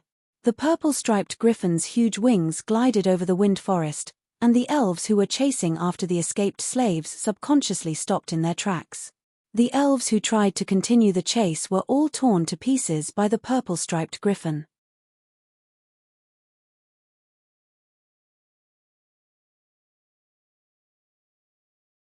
Chapter 1431. Irina used the power of the Tree of Life to restrain all the elven masters who were originally attacking her. Because they were afraid of hurting the Tree of Life, the elves held back when they attacked. Even if Helena ordered them to attack with all their might, no one wanted to bear the consequences of destroying the Tree of Life. This would definitely make them a sinner of the elven race. No one knew what kind of punishment the queen would face when she came out of seclusion. The night elves who were rescued from the cage also escaped successfully under the cover of the other elves. They rode fast horses and magic beasts and joined the group that was heading south. This was a large-scale resistance war that almost burned the wind forest. Even many noble elves joined in to cover and help the low-level elves escape. The private soldiers of the nobles who were trying to capture the elves all stopped after Meg killed a few of the nobles who were leading them. Who was this? This is Alex we're talking about. No one had the courage to face him without a level 10 elven magic caster leading the group. The escaping elves gradually gathered together. There were already more than 10,000 of them. Under the organization of the core members of the Night Elves, they gradually formed a formation. The elves who did not have the ability to fight were protected in the middle. There were elites at the front to open the way, and powerful elves at the back to cover the rear. It was no longer a mess. Although the low-level elves were generally not strong, there were still level 5 and level 6 magic casters and archers among them. When there were enough of them gathered together, the small nobles who led the troops here could only temporarily avoid them. After making sure that all the elves who were willing to leave had joined the main group, Meg rode the purple-striped griffin and circled above the main group. He protected them as they left the wind forest and headed south to the territory of the goblins. Yesterday, Irina wrote a letter to the chief of the goblins, requesting to cross the border. Although she did not get a response, from the situation in the underground cavern last time, crossing the border should not be a big problem. As long as the night elves entered the territory of the goblins, they would basically be safe. The relationship between the goblins and the elves was not harmonious. The friendliness they had for the night elves was based on the idea that the enemy of an enemy was a friend. But the goblins would never let the pursuers from the wind forest enter their territory. I have to hurry up. Meg looked at the colorful sky in the direction of the Tree of Life with a solemn expression. Although the Tree of Life was supporting her, he could still imagine how intense the battle Irina was going through was. After stopping the 3 groups of elves from approaching, and making sure that the leading elf could lead all the elves out of the wind forest, Meg turned around with RZ and sped towards the Tree of Life. The violent explosions gradually became clear. Life Square had already been reduced to rubble and craters. Many high-grade elves were lying on the ground, moaning in pain. In the center of the battle, Irina stood proudly above the Tree of Life with her Law Enforcer's staff in hand. Every time she swung it, there would be bursts of holy light that collided with the countless magic spells that were bombarding her, and then burst into gorgeous sparks. The Tree of Life emitted a dazzling green light, forming a spherical green barrier around Irina's body, blocking most of the magic attacks and giving her the strongest protection. However, the light of the green barrier was rapidly weakening, as if it would be broken at any time. Once the barrier was broken, the countless magic spells would land on Irina's body, and the battle would be over. Helena had already received the latest report of the situation. The slave rebellion came very suddenly, and broke out almost at the same time. It was completely out of her expectations. And Alex's obstruction made them lose the chance to remedy the situation. The Wind Forest was in chaos now, and she couldn't personally lead troops into the goblin territory to hunt down those traitors. Irina, I was right about you. Compared to the other young people, your schemes and methods are already more mature than Her Majesty back then. Helena looked at Irina with a hint of disappointment in her eyes. She had also placed a lot of hope on Irina, and even now, she still hadn't announced that she had given birth to a child with Alex. If Her Majesty wants to blame someone, then let her blame me. In order to protect this forest that we've worked so hard to protect, I must kill you today, Helena said with a cold expression. She reached into the crystal ball in front of her, and slowly pulled out a pure black magic caster's staff. Her aura suddenly became as deep as the starry sky, and the starry sky domain that was torn apart by the holy light gathered again. Spots of starlight lit up, and started to move in the starry sky. Looking at Irina's crumbling barrier, the eyes of the surrounding elves lit up. Their efforts were useful after all. Helena has indeed concealed her strength. I'm afraid Princess Irina won't be able to hold on for much longer. Vincent, who was outside the battlefield, looked at Helena, who had pulled out her black magic caster's staff, and Irina's barrier that was about to shatter. He grabbed Blower, who was about to charge forward, and stuffed a token into his hand. He looked into his eyes, and said in a low voice, "My tribesmen should be in the army heading south now. I don't ask you to make them rich, but I hope you can lead them to live freely. Leave this to me. Go. Father." Blower looked at the chief's token in his hand, and suddenly raised his head to look at Vincent. His eyes reddened immediately. "I'll be the one to keep this name." Vincent pushed Blower back forcefully, and reached out to pull out the silver long sword at his waist. He stepped onto the white eagle that was swooping down, and rushed toward Elliot, who was the closest to him. He was a 9th-tier swordsman that was not commonly seen among the elves. Meanwhile, dozens of hidden elves rushed toward the battlefield from outside the battlefield. Arrows were narked on their bowstrings, and the magic caster's staff was glowing as they shot toward the elves that were surrounding Irina. Bam! Right at this moment, the barrier that the Tree of Life provided for Irina finally shattered after withstanding countless magic attacks. "Sorry to keep you waiting." Right at this moment, a low voice exploded in the ears of all the elves. A purple lightning bolt flew over from the sky, and plunged into the starry sky domain. It went straight for Helena, and appeared in front of her in the blink of an eye. The Tiandu sword was unsheathed, and the sharp blade tore through the pitch-black starry sky domain. Then, it slashed down toward Helena, who had raised her magic caster's staff. The purple-striped griffin also raised its sharp claws, and clawed toward Helena. A hint of panic flashed across Helena's eyes. It was very dangerous for a magic caster to be close to a knight. Countless layers of disposable magic barriers appeared around her instantly. At the same time, she retracted her magic caster's staff that was originally pointed at Irina, and pointed it at Meg. She shouted, "Meteor fall."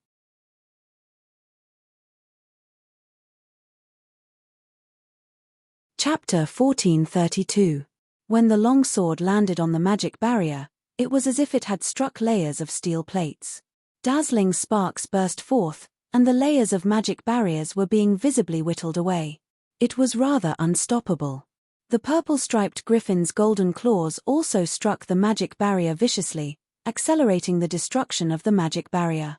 It seemed to be unstoppable, but no one knew that Meg's hand, which was holding onto the long sword, was already trembling slightly under his robe.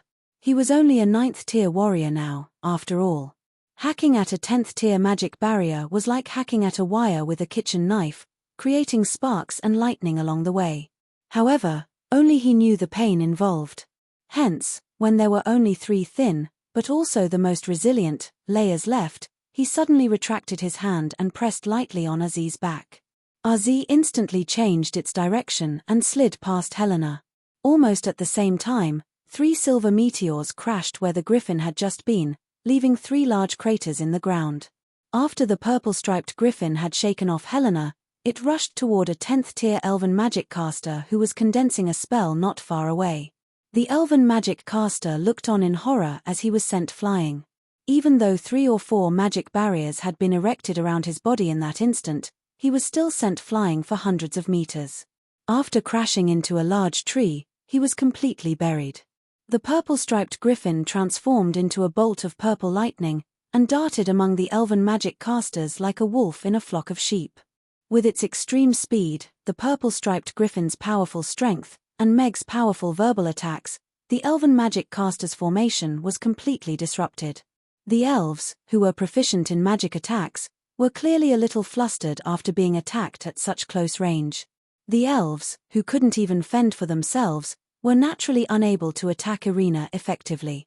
Vincent, are you planning to lead the Billy family to betray the elven race?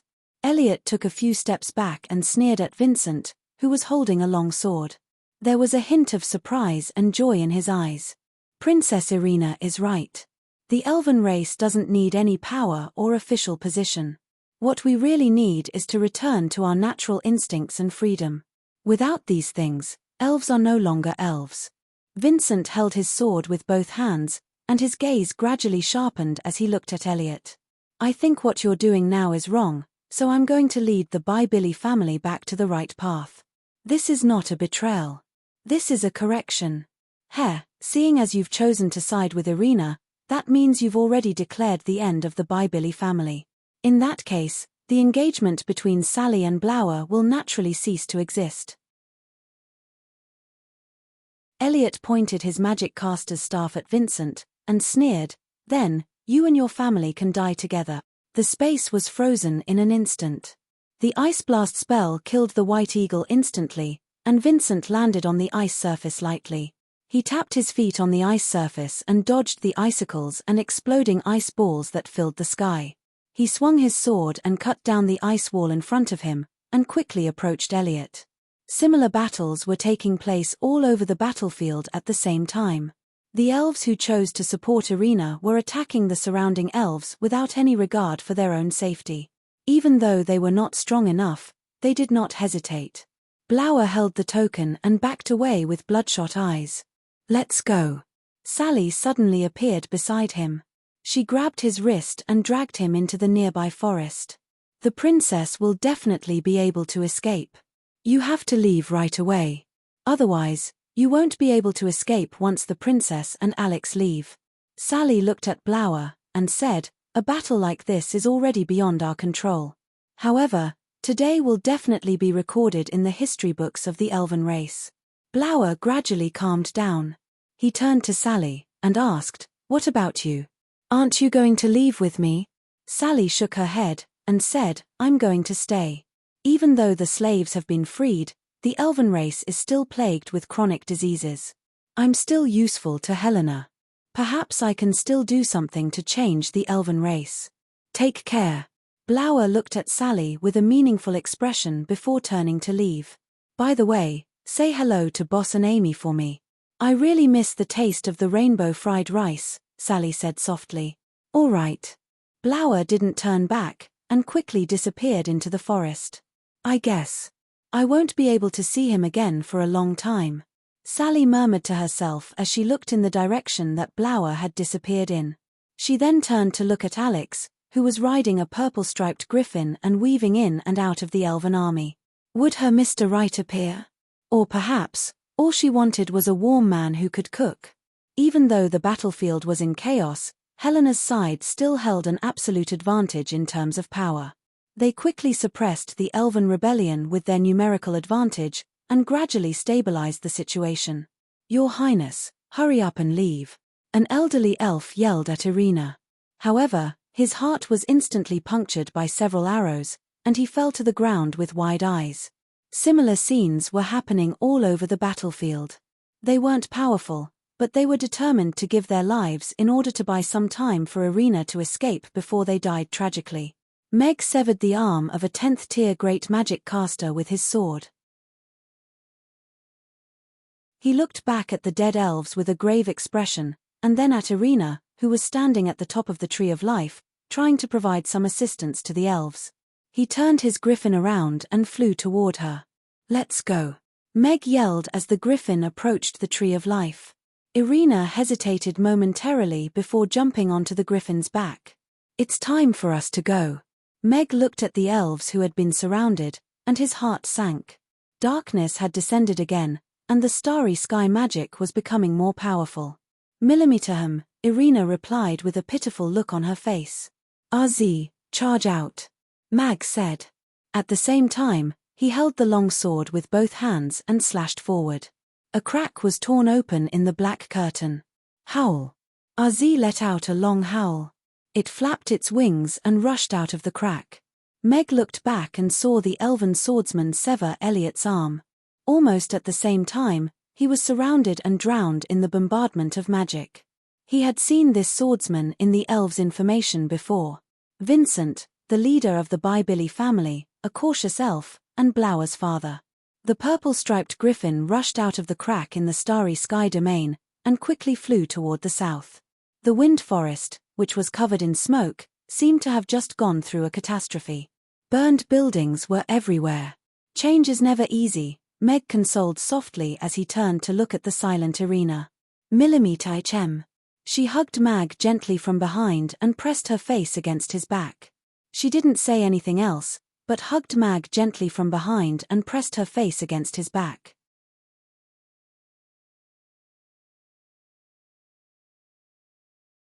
Chapter 1433. At the border between the goblins and the wind forest, tens of thousands of goblin soldiers were stationed in front of the canyon. A goblin general looked at the elves who were charging towards the canyon from afar. He squinted, and then raised his hand. Remove the barricade and let them pass. The huge rock in front of the canyon was removed, and a smooth path was made. The night elves who were charging at the front had already received Irina's instructions. They led the team into the canyon quickly and passed through it quickly. The team of close to 20,000 people entered the canyon very quickly. The goblin soldiers quickly sealed off the canyon and faced the wind forest. The purple-striped griffin glided over the canyon and followed the elves south.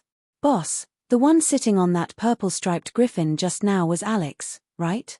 Who else has a purple-striped griffin other than him? Who else can be carried by Princess Irina? Hey, boss, you seem to be a little jealous. Scram. The older goblin slapped the younger goblin's hand away, and retracted his envious gaze. He clenched his longbow tightly as he looked at the elves circling on the other side of the border. The atmosphere at the border became a little tense. However, this standoff didn't last for too long. About half an hour later, the elves seemed to have received the order to retreat. Although they were unwilling, they still quickly retreated from the border. Meg heaved a sigh of relief after making sure that the wind forest didn't choose to continue their pursuit. He looked at the elves below, and said, I wonder if Chaos City will accept so many night elves into the city. Once they do, it would mean that they have completely severed ties with the wind forest. That's Michael and Roland's problem. If they don't want to accept them, then I will find a place outside Chaos City as the temporary base for the night elves. With these 20,000 elves, the night elves will have the confidence to establish themselves in this world, Irina said calmly. She wasn't worried about that at all. That's good too. Meg nodded. The elves' ability to survive in the wild was not for show. As long as they stayed away from the wind forest and did not face the elven army head-on, survival would not be a problem. You go back first and make lunch for Xiao Mi and Anna. I will follow them to the south to avoid any trouble, Irina said to Meg. Meg thought for a moment and nodded. All right, I'll leave Azzy to you. The purple-striped griffin stopped at the top of a nearby mountain. Meg jumped off the griffin's back and watched as Irina left. Then, he summoned the mobile restaurant and entered the mobile restaurant in flight mode. He clicked on the automatic return function and closed his eyes to rest. 20,000 elves was not a small number, and it was clearly unrealistic to take all of them into the factory. He had to think carefully about how to arrange them in a way that wouldn't incur the displeasure of the natives of Chaos City, and at the same time, wouldn't make the elves feel uncomfortable. Where did the boss go? Outside Amy's, a young girl with the orc ears was leaning against the floor-to-ceiling window with her hands covering her eyes. She was trying her best to look into the restaurant, but the window was usually transparent, so she couldn't see what was going on in the restaurant at all. She rang the bell and knocked on the door, but no one answered. What are you doing? A voice came from behind her. Wow, Connie was shocked. She turned around and pressed herself against the floor-to-ceiling window. She looked at Meg, who suddenly appeared, in horror. "Boss, why did you suddenly appear? I've been here for quite a while. You were too engrossed in watching." Meg shrugged. He looked at Connie, who had changed into a long cotton dress and a mask, and helplessly said, "Isn't it a rest day today? Other than your sense of direction, don't tell me you've also lost your sense of time?" "No, I know it's a rest day today." Connie took off her mask and blushed. She quickly shook her head and looked at Meg. She was a little hesitant. She looked left and right to make sure there was no one around. She moved closer to Meg and whispered, "There's something I want to talk to you about. Can we find a place where there's no one around and be alone for a while?" Meg looked meaningfully at Connie, who was blushing. Could it be that this girl wanted to confess? Although she was a cute girl with the orc ears, and her body was soft and delicate, but he was a married man, and he wasn't interested in little girls. "Come in." Meg opened the door to the restaurant and said. Connie hurried to catch up with him. She closed and locked the door of the dining room. Meg glanced at the door that was locked from the inside, and then watched as Connie's shy expression slowly turned into a strange smile. Her reserved gaze also started to sparkle with eagerness. He had a bad feeling about this. "Come on." Meg crossed his arms. Come for what?" Connie was startled, and looked at Meg in confusion. Meg also realized that his expression was a little wrong. And didn't this girl want to? He coughed awkwardly. "Didn't you say you had something to say to me?" "Yes, I do have something to say to you." Connie's eyes lit up, and she looked at Meg with a burning gaze. She slowly approached him and said, "Boss, there's something I've been keeping in my heart for a long time, but I never had the chance to tell you. Today, I have to tell you. Let's talk nicely. Don't come so close, I can't even see your face." Meg was unknowingly forced into a corner. He looked at Connie, who didn't even reach his shoulders. Because she was too close, he could only see a pair of white orc ears when he looked down. Perhaps it was because Meg's breath was too hot, that pair of pinkish-white beast ears twitched and turned a little red. "Can't see? Am I that short?" Connie was a little angry. She jumped up and put her hands and feet on the wall. She was half a head taller than Meg, and said proudly, "What about now? I can see it now. Say it." Meg looked at Connie, who suddenly pressed him against the wall like a cicada, and nodded helplessly. This girl's brain was indeed wired differently. However, with such a strange and somewhat ambiguous position, this girl couldn't really want to. Connie stared at Meg for a long time, and her face became redder and redder. Her hands and feet began to tremble because she had been supporting herself for too long. A drop of cold sweat slid down her forehead and dripped onto Meg's shoes. Meg was a little tired from standing against the wall. He could only comfort her. "It's okay, relax. Everyone has a first time for this kind of thing. Just say it boldly." She was a little girl, so he should be more understanding. When he first confessed, he even put the love letter in the wrong drawer. In the end, the fat girl who sat next to his sister chased after him for a whole year and called him a scumbag. Life was always so unexpected. I forgot what I wanted to say." Connie's hands went limp and fell to the ground.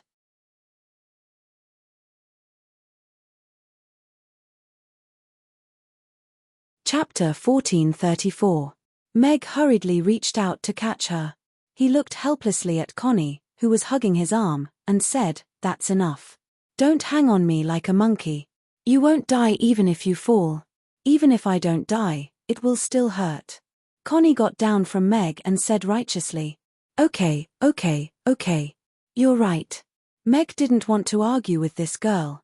After all, it wasn't the first time she forgot her lines. He looked at Connie and said, "Why don't you sit down and eat first, then think about it?" "Sure." Connie nodded. She turned around and found a chair to sit down and think seriously. Meg looked at Connie and didn't know whether to laugh or cry. He looked at the clock. It was already 11 o'clock. It was time to prepare lunch. He had already taken a shower on the way back. He went upstairs to change into his chef's uniform and apron, and was about to enter the kitchen. "Boss, I remember now. Connie suddenly appeared at the kitchen door and stopped Meg. She then raised her right hand and said, "Look, my hand." Meg looked at Connie's right hand. Although her soft and round fingers were a little short, they looked quite cute. He nodded and said, "Your fingers are a little short, but it's okay. It won't affect your eating." "No, it's this." Connie suddenly clenched her fist. 3 sharp white claws shot out from between her fingers like short blades. They were about 20 centimeters long. Wolverine. A thought popped up in Mag's mind. Compared to Wolverine's black sharp claws, Connie's white claws looked much gentler. They were more like the claws of a cat, but they were still unusually sharp. "Isn't it cool?" Connie waved her claws and said proudly. "It is pretty cool." Meg nodded. It seemed like this was a new talent that Connie had just discovered. However, she was so mysterious. She locked the door and pinned him against the wall like a cicada. Was she here to show off her little claws? "Actually, what I want to say is that I'm leaving." Connie retracted his sharp claws. His expression darkened, and his voice became much lower. "Leave?" Meg paused and looked at Connie, who was looking down. "Where are you going?" "Actually, I haven't been telling you the truth all this while. I'm from the Fork tribe, and I'm the daughter of the chief of the Fork tribe. Because my uncle Gary started a coup, killed my father and mother, captured my elder brother, and occupied the Fork tribe. I was the only one who escaped." Connie looked at Meg apologetically, and said, "I heard that Gary is going to kill my brother 8 days later and make himself the new chief. I have to go back and save my brother." Meg looked at Connie. Actually, he knew all this. He also knew that Gary was a powerful 10th tier orc. He frowned, and asked, "Can you do it?" "I'm very powerful now. I can sneak into the 18th floor of the Bastille prison in one go, and I won't get caught." Connie nodded. "No, I'm just worried that you'll get lost at home." Meg sighed. "That's where I grew up." Connie glared, but she was obviously not confident. "Although I'll get lost occasionally, it's very rare. If you want to go back and save your brother, are you going back alone or with your master?" Meg asked again. "Of course I'm going back alone. Master said that I can only do this by myself. As an outsider, he's not suitable to be involved," Connie said matter-of-factly. But there was a hint of helplessness in her expression. Her shoulders also unconsciously drooped a little. Meg looked at Connie, and placed his hand on her shoulder gently. He smiled, and said, "I think we should discuss this with everyone. You're a member of our restaurant. I believe everyone will be willing to help you." "But..." Connie looked up. "But it's a holiday today, so let's discuss it tomorrow when everyone is here. Your opponent is not one bad guy, but a group of bad guys. If you choose to fight alone, we might not even be able to retrieve your corpse." Meg interrupted Connie, and shook his head slightly. "Boss." Connie looked at Meg, who had a warm smile on his face, and was touched. She said, "You're really a good person." Ding. Good person card +1. The system's voice sounded in Meg's mind. Meg's lips twitched. He had a toothache. Then it settled. "I'll cook for lunch. You can go to the ice cream shop and ask them to come over for lunch." Meg walked towards the kitchen. He had been thinking about what to do about Connie and the Fork tribe recently. He had thought of many plans, but he hadn't decided which one to use yet. However, Connie wanted to go back to the Fork tribe and save her brother. That gave him some new inspiration. "All right," Connie replied, and walked towards the door. "Go out and turn left. If you climb over the wall on the right, you'll reach the prison. Don't habitually turn right," Meg reminded. Connie, who was about to turn right, quickly stopped in her tracks. She touched her ear, and turned left awkwardly. Not long after, Amy and Mia arrived at the restaurant. Amy threw Ugly Duckling onto a chair at the side, and walked around the restaurant. She looked at Meg curiously, and asked, "Father, where's big sister Irina?" She probably went out. We can eat lunch by ourselves." Meg smiled. It would take at least 2 days to travel from the Wind Forest south to Chaos City, even on a unicorn. Irina had to escort the Night Elves south, so she definitely wouldn't be back today. "Oh." Amy was a little disappointed, but she still washed her hands obediently and sat at the table. Boss, the ice cream shop's menu hasn't been updated for a long time. Can we add something else? For example, desserts or something like that? MIA asked Meg during lunch. Meg pondered. He really didn't have any desserts that could be added to the menu. However, he still had a 100% chance of getting a top-tier recipe from the Lucky Wheel. He didn't know what he would get, so he could only shake his head and say, I don't have any good desserts ideas at the moment. Let me think about it. Millimeter HM. Yarbemia nodded and didn't ask any more questions. After lunch, Amy and Anna followed MIA and the rest to the ice cream shop. There were many children there to play with, so only Meg was left in the restaurant. All right, then let me see what this high-grade roulette wheel can spin. Meg closed the restaurant's door, pulled out a chair, and sat down. He entered the Lucky Wheel's interface in his mind and looked at the one chance shown on it. He used his mind to push the Lucky Wheel. The Lucky Wheel started spinning, and the words on it gradually became clear: Sichuan Mapo Tofu, Westlake Fish in Vinegar, Flying Dragon Soup, Wu-Wei Smoked Duck, Dumpa Pork, Steamed Preserved Flavor, Spicy Chicken, Dong'an Chicken, Steamed Wachang Fish, Bookhouse Reading Website.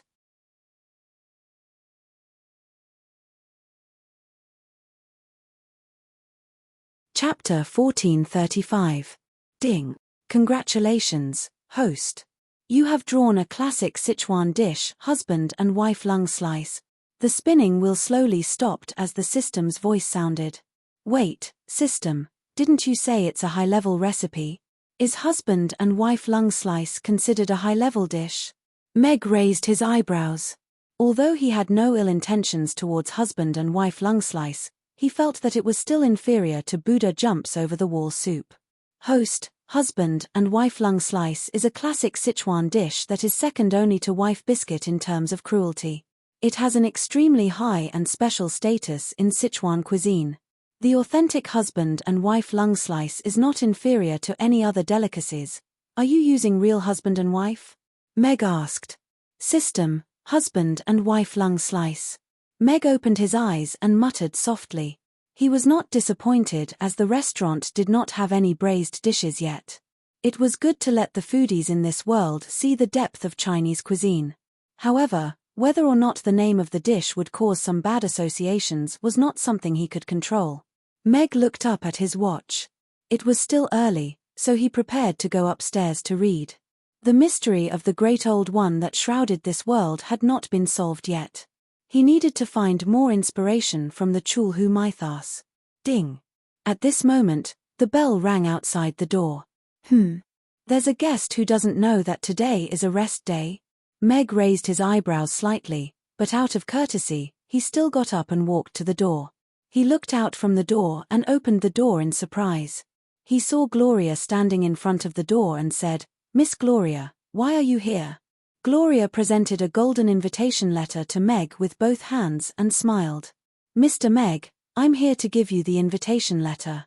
The day after tomorrow is the Aden Chamber of Commerce's year-end celebration. As one of the directors, I can invite a few friends to attend. I hope that you and everyone in the restaurant can attend. Meg accepted the invitation. He had been so busy recently that he had forgotten about it. Gloria had mentioned that she wanted to invite him, so he naturally couldn't refuse now. He nodded slightly and said, Okay, if there are no conflicts on the day, we'll come. I look forward to seeing you and everyone else, Gloria said with a smile before she left. Miss Gloria is a business genius, but I wonder how she's doing with the board of directors. Meg muttered as he watched Gloria leave. However, he didn't think too much about it. He didn't have the energy to help her right now. The Dodges family should have already conspired with the Marquis family. They will stand on Cyril's side during the year-end meeting and vote to remove you from your director seat. Mars sat across from Gloria with a black notebook on his lap. We need to meet Thompson and Cassis this afternoon. If they are willing to stand on your side, our chances of winning will increase. Okay. Gloria nodded. She thought for a moment and said, But I need to go to Teacher Luna's place in the afternoon. I promised to provide the second batch of winter clothes. I need to confirm the children's clothes sizes with her. I heard that there are more children recently. We should be able to make it in time. Mars nodded. He looked at Gloria with gratification. He was surprised by her business talent and growth speed. However, it was rare that she didn't lose her kindness. Gloria was silent for a while. Suddenly, she asked, Mars, do you think we will fail? No matter how you look at it, you are already very successful. Even if you can't continue to be the director of the Aiden Chamber of Commerce and the successor of Family Morton, you and Suede Apparel will become a great company. You will even surpass Family Morton's current achievements in the future, Mars said with a smile. Really? Gloria looked at Mars with surprise. The premise is that you can maintain your current enthusiasm and serious attitude towards your career. Mars nodded. I think I will. A confident smile appeared on Gloria's face. Mars looked at Gloria and smiled. His father helped Master Jeffrey build Family Morton. Now, he might be on his way to do the same. In a luxurious private room, the ambiguous light shone on the faces of the men and women who were indulging in debauchery. Cyril had his arm around a golden-haired woman, and he raised his wine glass to everyone as he said, "To our friendship, cheers." Cheers. Everyone raised their glasses. Master Cyril, after the year-end celebration the day after tomorrow, Gloria will be dismissed. You will be the only successor of Family Morton. In the future, you will be the head of Family Morton and the president of the Aiden Chamber of Commerce. We will depend on you in the future. A chubby middle-aged man said with a smile. The other people in the private room also quickly flattered him. Cyril was flattered by everyone's praise. He nodded and said, well said, well said. As long as it is done the day after tomorrow, I, Cyril, will never forget you. Ha, you want to fight with me? Gloria, you are still too young. When I become the head of Family Morton, I will drive your whole family out. Let's see what you are without the protection of Family Morton. Cyril drank the wine and rubbed the woman in his arms. He sneered and thought to himself. It was as if he could already see Gloria being dismissed at the year-end celebration 3 days later. When night fell, Mag told Amy and Anna a bedtime story. After seeing that the two little fellows had fallen asleep, he turned off the lights and went out quietly. He was going to read for a while more. You have another woman's scent on you. Mag had just closed the door gently when a cold voice came from behind him. Wow. Meg was startled. When he turned around, he saw Irina leaning over and sniffing him. There was a hint of danger in her beautiful eyes. Meg was a little surprised by Irina's sensitive nose. He took the initiative to take out the invitation and explained, "This afternoon, Miss Gloria came by and gave me an invitation. She invited me to attend the Aiden Chamber of Commerce's year-end celebration the day after tomorrow. You didn't join that Chamber of Commerce. Why did she invite you?" Irina glanced at the invitation. The woman's fragrance came from it. Probably because I am her chief designer. I can be considered a business partner. As the representative of the Aiden Chamber of Commerce, she has the authority to invite some friends to attend, Meg said. Ha, that's probably because she doesn't have any friends. Irina chuckled. Meg actually didn't know how to refute. Have the night elves arrived at Chaos City? Meg asked as he kept the invitation. No. I found a place for them to rest first. Because there are too many of them, they will only arrive the day after tomorrow. Irina shook her head. Then, she looked at Meg, and seriously said, I'm starving. You, go and make me something nice to eat. All right. Order whatever you want to eat. Meg nodded with a smile and walked towards the stairs. Let's have a beggar's chicken first. I saw many wild chickens on the way here today, Irina said without hesitation. What a pitiful chicken. Meg raised his eyebrows and observed a moment of silence for the unfortunate chicken that replaced the wild chickens.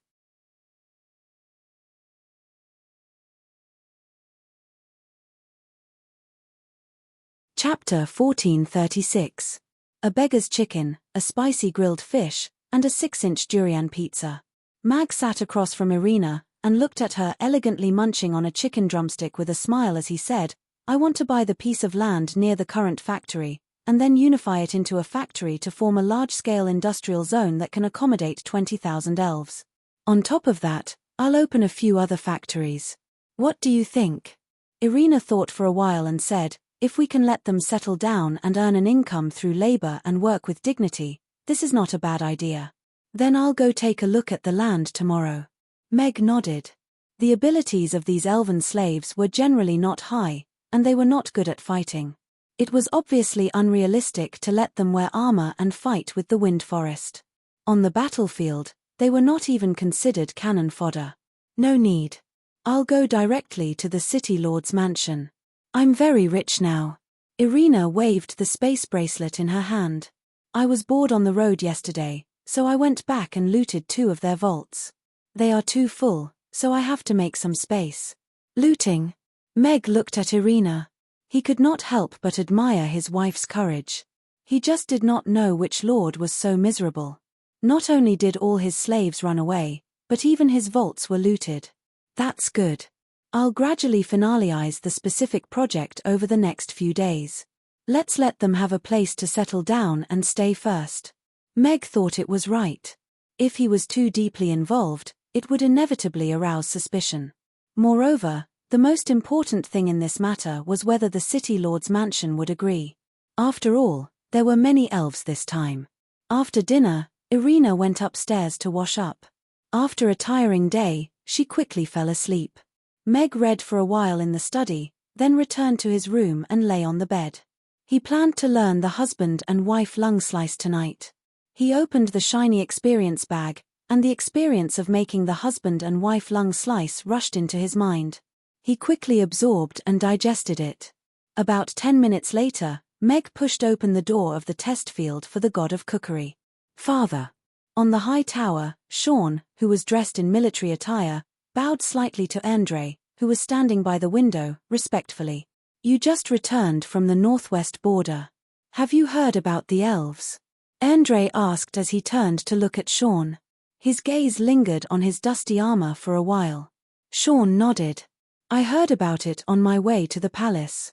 The Wind Forest's internal strife and the Slaves' Rebellion have already been taken down under Irina's protection.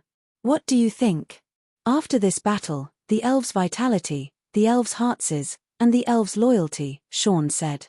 After this battle, the elves, the elves, the elves, the elves, the elves, the elves, the elves, the elves, the elves, the elves, the elves, and the elves.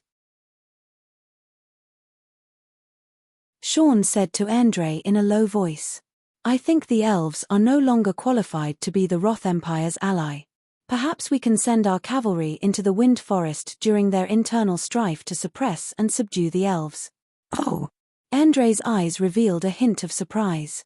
Father, please forgive me for my rashness. Sean panicked as though he realized he had said something wrong. It's all right. Andre raised his hand and asked with a smile, if the Roth Empire were to send their troops against the elves, how many troops do you think we would need to take down the Wind Forest? Sean pondered for a while and said, while the elves in the Wind Forest are in a state of panic, we only need to deploy 100,000 elite cavalrymen from the Northwest Army, 5 10th-tier knights, and 5 great magic casters to attack the Wind Forest directly. We would be able to take down the Wind Forest in less than 10 days. Ha ha! You're underestimating the Wind Forest, Andre said with a smile. Andre chuckled, but there was a hint of satisfaction in his eyes as he looked at Sean. He continued, back then, the 300,000-strong demon army invaded the Wind Forest, but they were unable to reach the Tree of Life. Although the Elven Queen is in seclusion, you can't treat her as dead. Sean lowered his head and humbly said, yes, I didn't think it through. Andre turned to look at the starry sky outside again, and suddenly smiled.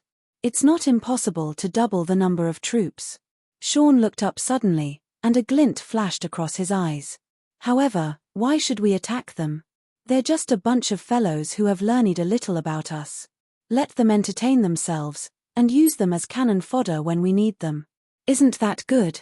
Yes, sir. Xiao Yan nodded respectfully. Andre raised his hand, and said, you're tired too. Go back and rest. If you have time in a few days, go to Chaos City and bring Vanessa back. Vanessa's in Chaos City? Sean was a little surprised, but quickly regained his composure. He acknowledged respectfully, and then turned to leave this tower that was on par with the Magus Tower. Sean is indeed more like me, but is still a little too confident. He needs to sharpen his edge a little more. Andre said softly after Sean left. He seemed to be talking to himself, but also seemed to be talking to someone. At the top of the Magus Tower, in the president's office. President, what do you think I should do now? Helena, that bitch, didn't take my words seriously at all. Now that Irina has tens of thousands of elven troops, she's no longer fighting alone. Josh smashed the crystal cup in his hand angrily, and looked at Richard, who was sitting opposite him. His face was a little pale, and his eyes were bloodshot. He looked like he hadn't had a good rest. Richard waved his hand to sweep away the crystal shards on the ground. He looked at Josh, and said in a low voice, Your Highness, you should be even calmer at times like this. Otherwise, how can you achieve great things? You have to remember that you're going to become the king of the Roth Empire. How can you lose your cool because of a woman? But I can't accept this. Why can that useless Alex have her? I'm clearly better than him in everything, but I can only miss her time and time again. I've already crippled him. Josh gritted his teeth with indignation written all over his face. Richard flicked his finger, and a droplet of water flew toward Josh. It then exploded in his face as if a cup of cold water had been splashed on his face. He said in a cold voice, Your Highness, you have to know one thing. If you become the king of the Roth Empire, then everything in this world will be yours. If you fail, then you'll lose not only Irina, but also everything you have now, including your life. As for those of us who follow you, our lives are all tied to you. Josh shuddered from the cold water splashing on his face. He looked at the stern Richard, and seemed to have sobered up instantly. He hurriedly stood up, and bowed respectfully as a student. He earnestly said, Master, I know my mistake.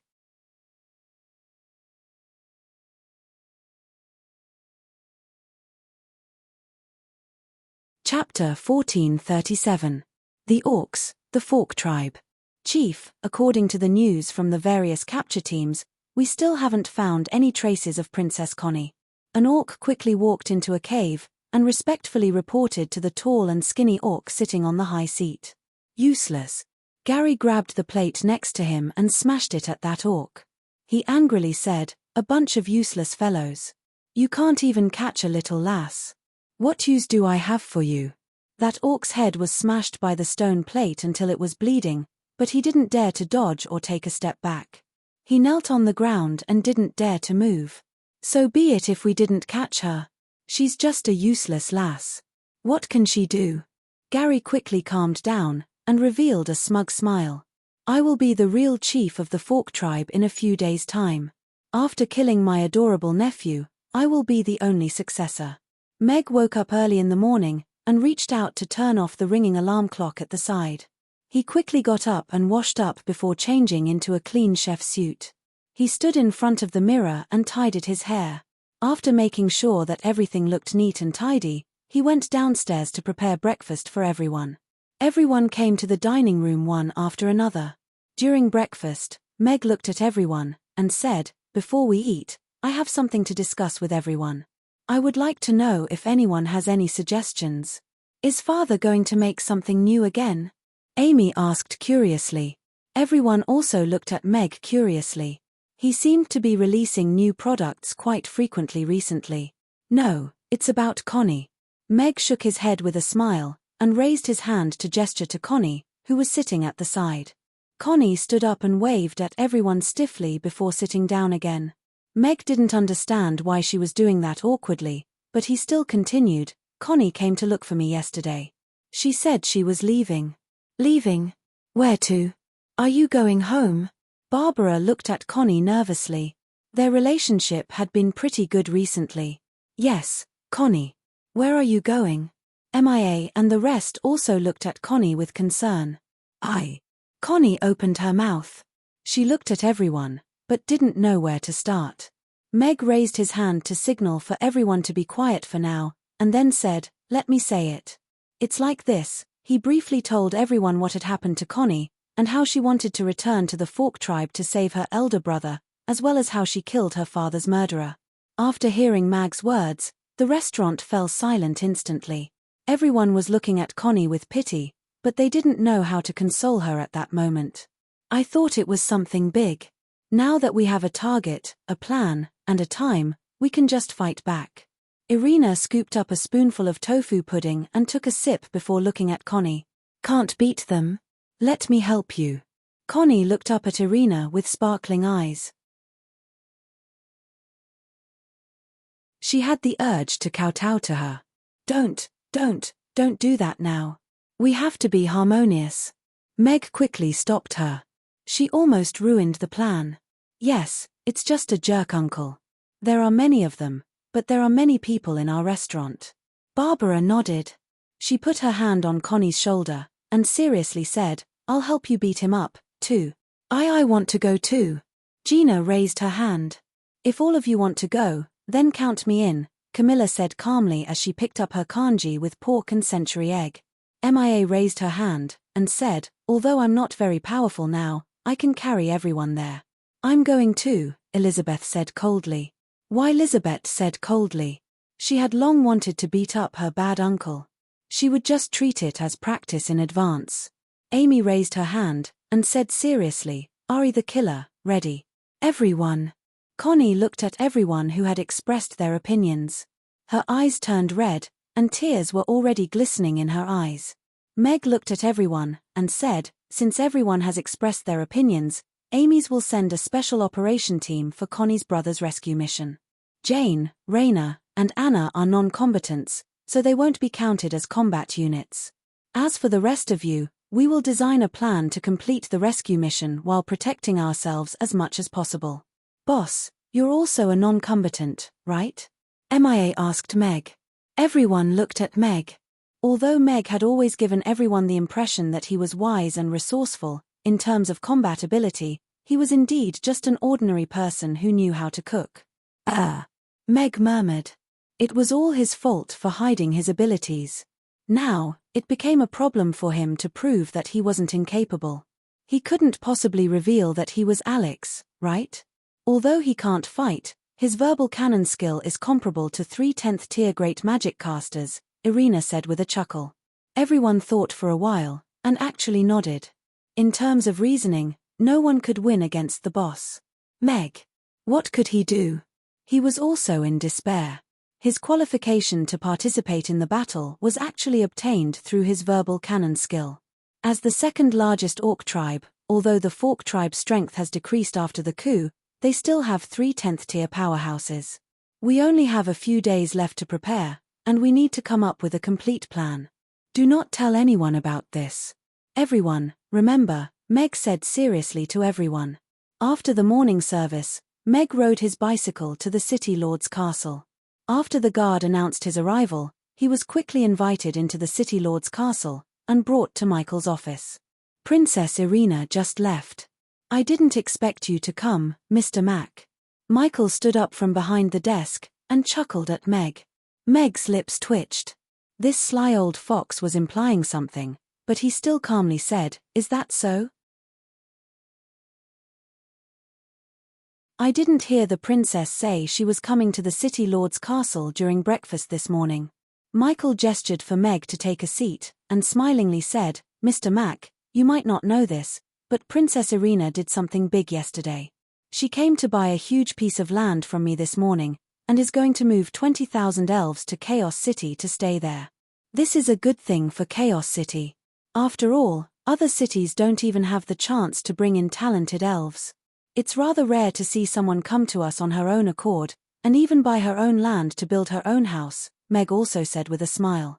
"Yes. The City Lord's castle happened to be short of money to build the railway recently. Princess Irina is really helping us in our hour of need." Michael nodded in agreement. "City Lord, I'm not here to buy land today. I'm here to talk to you about the Fork tribe." Meg didn't continue to joke with Michael, and went straight to the point. Michael also stopped smiling, and asked Meg, Has Mr. Mac thought of any good ideas? I need a legitimate reason to let Mammoth employees appear at the Fork Tribe's chief's coronation ceremony, Meg said softly.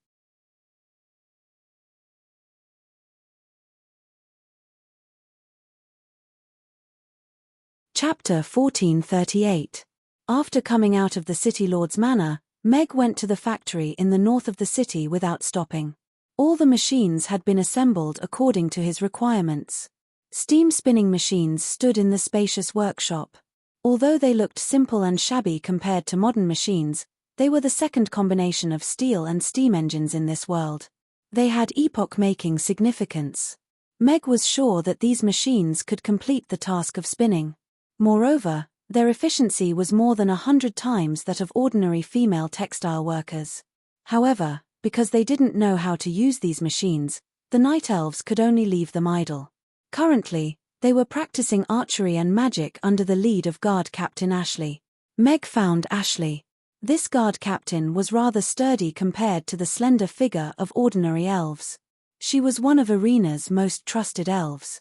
She was also the one in charge of restricting the behavior of the night elves and training them when Arena didn't do anything herself. Mr. Meg, is there anything I can help you with?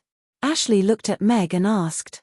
She had always respected this human who had helped the night elves a lot. Meg smiled and said, "It's like this. I'm here today to teach everyone how to use the machines in the factory. I'll tell everyone how to use the machines to spin efficiently and let the factory start operating. Please wait a moment. I'll gather all the night elves." Ashley turned around and was about to leave. "Wait." Meg hurriedly stopped her. He took 2 steps forward and shook his head, saying, "There's no need to gather everyone first. As the restaurant is rather busy, I'd like to choose 10 night elves who are nimble and have good memories to teach in small classes. After they've mastered it, they'll teach the other elves." "All right. Then please wait a moment, Mr. Meg. I'll go and find 10 elves." Ashley nodded and turned to leave quickly. Not long after, she brought back 10 elves. Meg looked at these elves. There were 5 males and 5 females, and their strength was all above level 6. They could be considered outstanding existences among the night elves in the factory. After all, the night elves in the factory were generally weaker.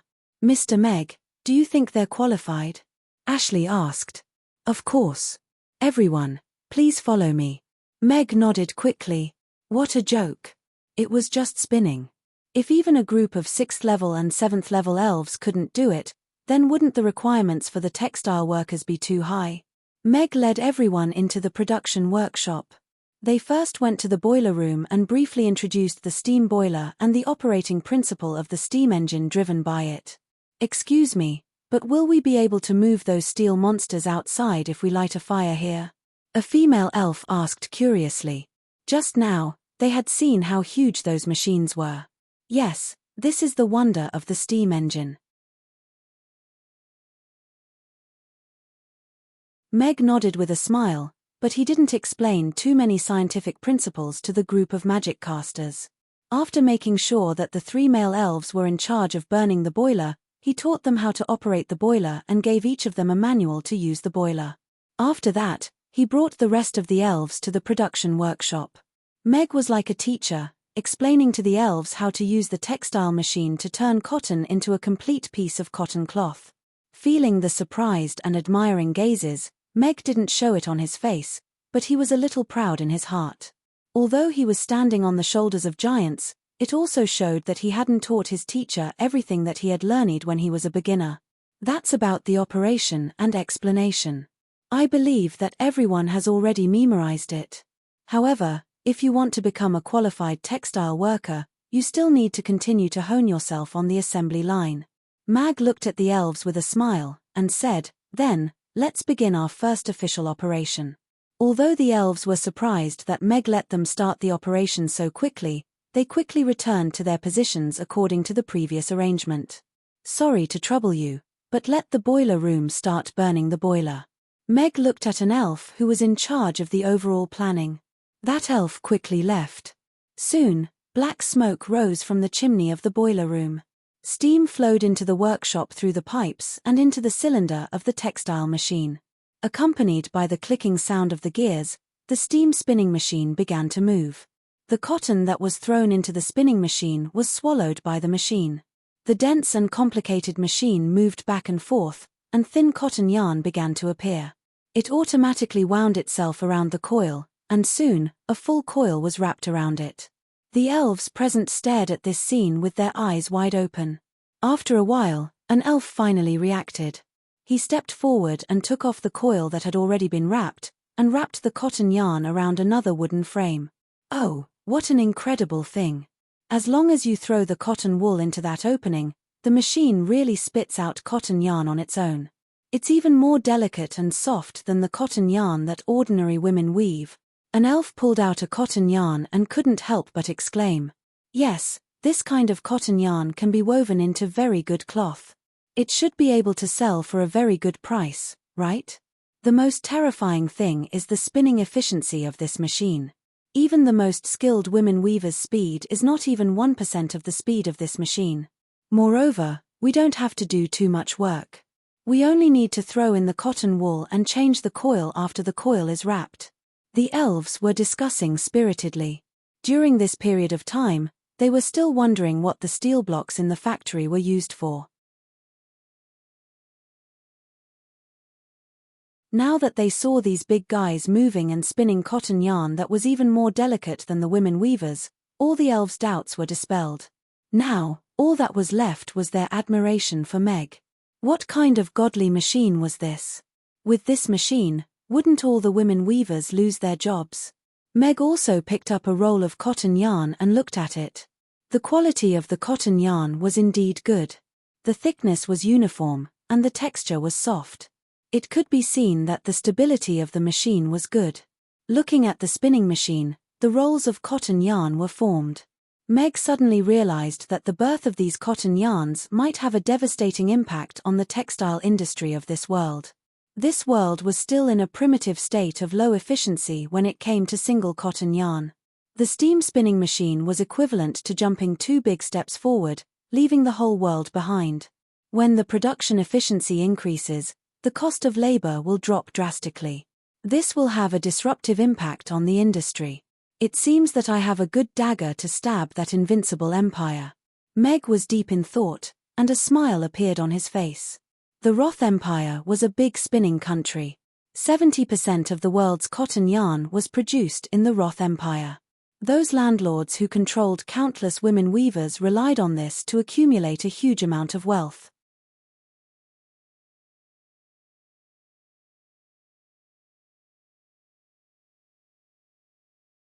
Chapter 1439. After coming out of the factory, Meg rode his bicycle back to the restaurant. He changed into his chef's uniform, and immediately began to prepare for the lunch service. He already had some plans for what the remaining 20,000 night elves were going to do in Chaos City. He could start preparing for the weaving factory that was connected to the spinning factory, and after the train was officially put into commercial use, he would definitely need to invest a lot of manpower to build the trains and tracks. He could set up a steam train processing factory with the hill, and put in the 20,000 night elves' labor force. Irina didn't come back during lunch. She should have gone to the north to continue escorting the elves as they retreated south. After lunch, Amy walked to Meg and softly asked, "Father, can you accompany me to a place tonight?" "Where?" Meg looked at Amy. "To Jessica's place. It's her birthday today. I want to bring an ice cream cake to her house to celebrate her birthday and give her a surprise." Amy whispered into Meg's ear mysteriously, "I only told you about this. So it's Jessica's birthday today." Realization dawned on Meg. He had a good impression of that beautiful short-haired little girl. She was also one of Amy's good friends. Looking at Amy's expectant face, Meg pondered for a while before nodding. "All right. Let's bring an ice cream cake tonight and give her a surprise. Father, you're the best." Amy hugged Meg's neck and kissed his cheek hard. Then, she ran around the restaurant happily with her arms wide open. After that, she kicked Ugly Duckling, which pounced on her excitedly, away. Meow Tilda Ugly Duckling was stuck to the wall with a smack, and then slowly slid down along the wall. It looked at Amy aggrievedly. "Ugly Duckling, you can't blame me for this. I didn't even see you pounce on me. Amy shrugged innocently. Then, she disdainfully said, however, I think you really need to lose weight. You're a little heavier than usual when I kick you. Meow. Ugly Duckling covered its eyes with its two little paws, and then lay back down like a corpse. Although it was a bit sudden, as a father, he naturally had to do his best to satisfy his daughter's request. Therefore, before opening for business at noon, Meg wrote an announcement and posted it. I'm playing with my daughter tonight. We're only open for business in the fire pot area. The guests looked at the notice hanging on the door with strange expressions. Although there seems to be no problem, why do I feel that something is not quite right? That's little boss. You don't know anything and you don't dare to ask anything. Such a cute daughter. If it were me, why would I open a restaurant? What's wrong with playing with her every day?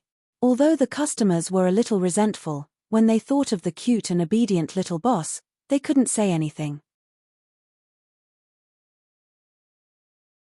But I want to eat grilled fish. A weak voice sounded, but it was quickly ignored. In the afternoon, Meg personally ordered an ice cream cake for Jessica.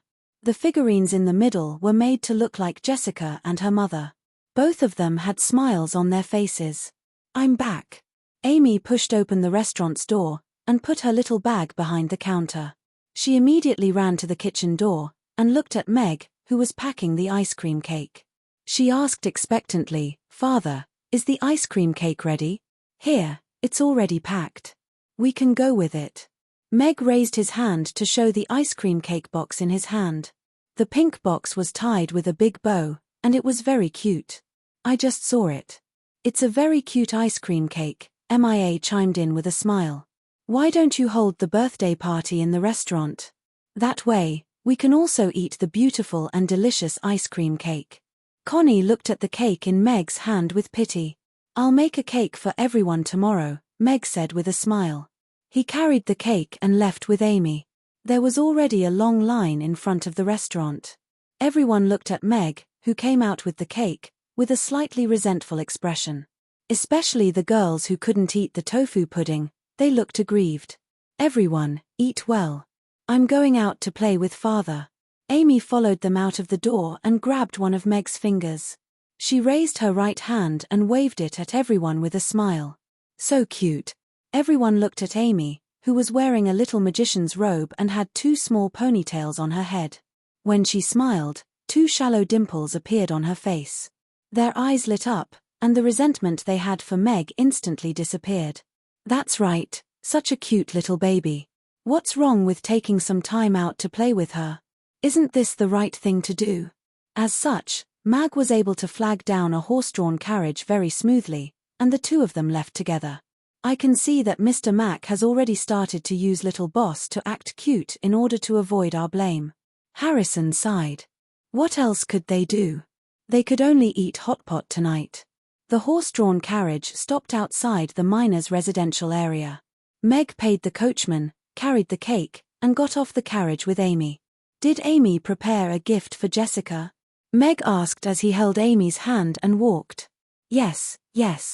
Amy nodded, and took out a slightly crudely wrapped gift box from her magic caster's staff. When Crassus and Julian made the magic caster's staff, they also designed a storage function. Hence, the magic caster's staff became Amy's big pocket. Then let's go. Meg looked at the gift box Amy was holding solemnly in her arms and smiled. He was also a little curious about what the little one had prepared for Jessica. The houses and streets in the miners' residential area had been renovated, and the environment and people had also been renovated.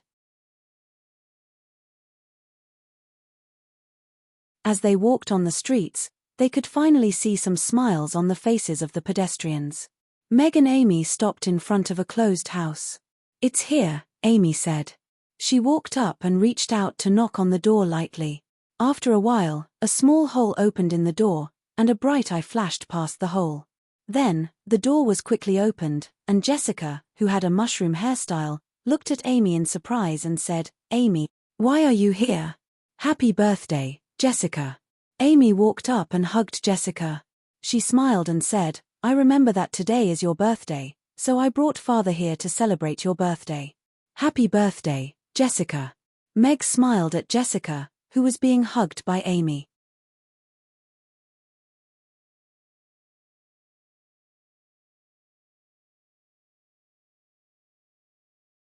Chapter 1440. Jessica looked at Amy and Meg with a happy smile on her face. She nodded and said, "Thank you, Amy." "Thank you, Uncle Meg." "Mr. Meg, Amy, you're here." Rebecca walked to the door and was surprised to see Meg and Amy. She hurriedly said, "It's cold outside. Please come in." "Okay." Meg carried the cake into the house. Although the house was still simple after the renovation, there was at least an intact wooden table and 4 stools in the room. Meg gently placed the ice cream cake in his hand on the edge of the table. It looked like Rebecca and Jessica were eating dinner. There was still half a bowl of rice in it, and there were only 2 simple boiled vegetables on the table. "Father made you an ice cream cake. Why don't we eat the cake first?" Amy said as she held Jessica's hand. "Okay." Jessica nodded and smiled. "This is the first time I've celebrated a birthday with cake. I'm sorry to have made you spend so much money." Rebecca was cleaning up the table as she spoke with a slightly embarrassed expression. She had been constantly hearing rumors about Mammy Restaurant during this period of time. Regardless of whether it was the hundreds of people lining up every day or the fact that a single dish could easily cost several hundred copper coins, all of those things seemed so distant to her. Today was not a day off. Mr. Meg had brought a cake and accompanied Amy to celebrate Jessica's birthday. That kind of friendship and sincerity was not something a cake could compare to. Amy and Jessica are very good friends. I'm also surprised that she remembered her birthday. Of course I should celebrate with them, Meg said with a smile. He was indeed a little surprised by Amy's memory. After all, the little girl's mind was filled with food most of the time. He didn't expect her to remember her friend's birthday.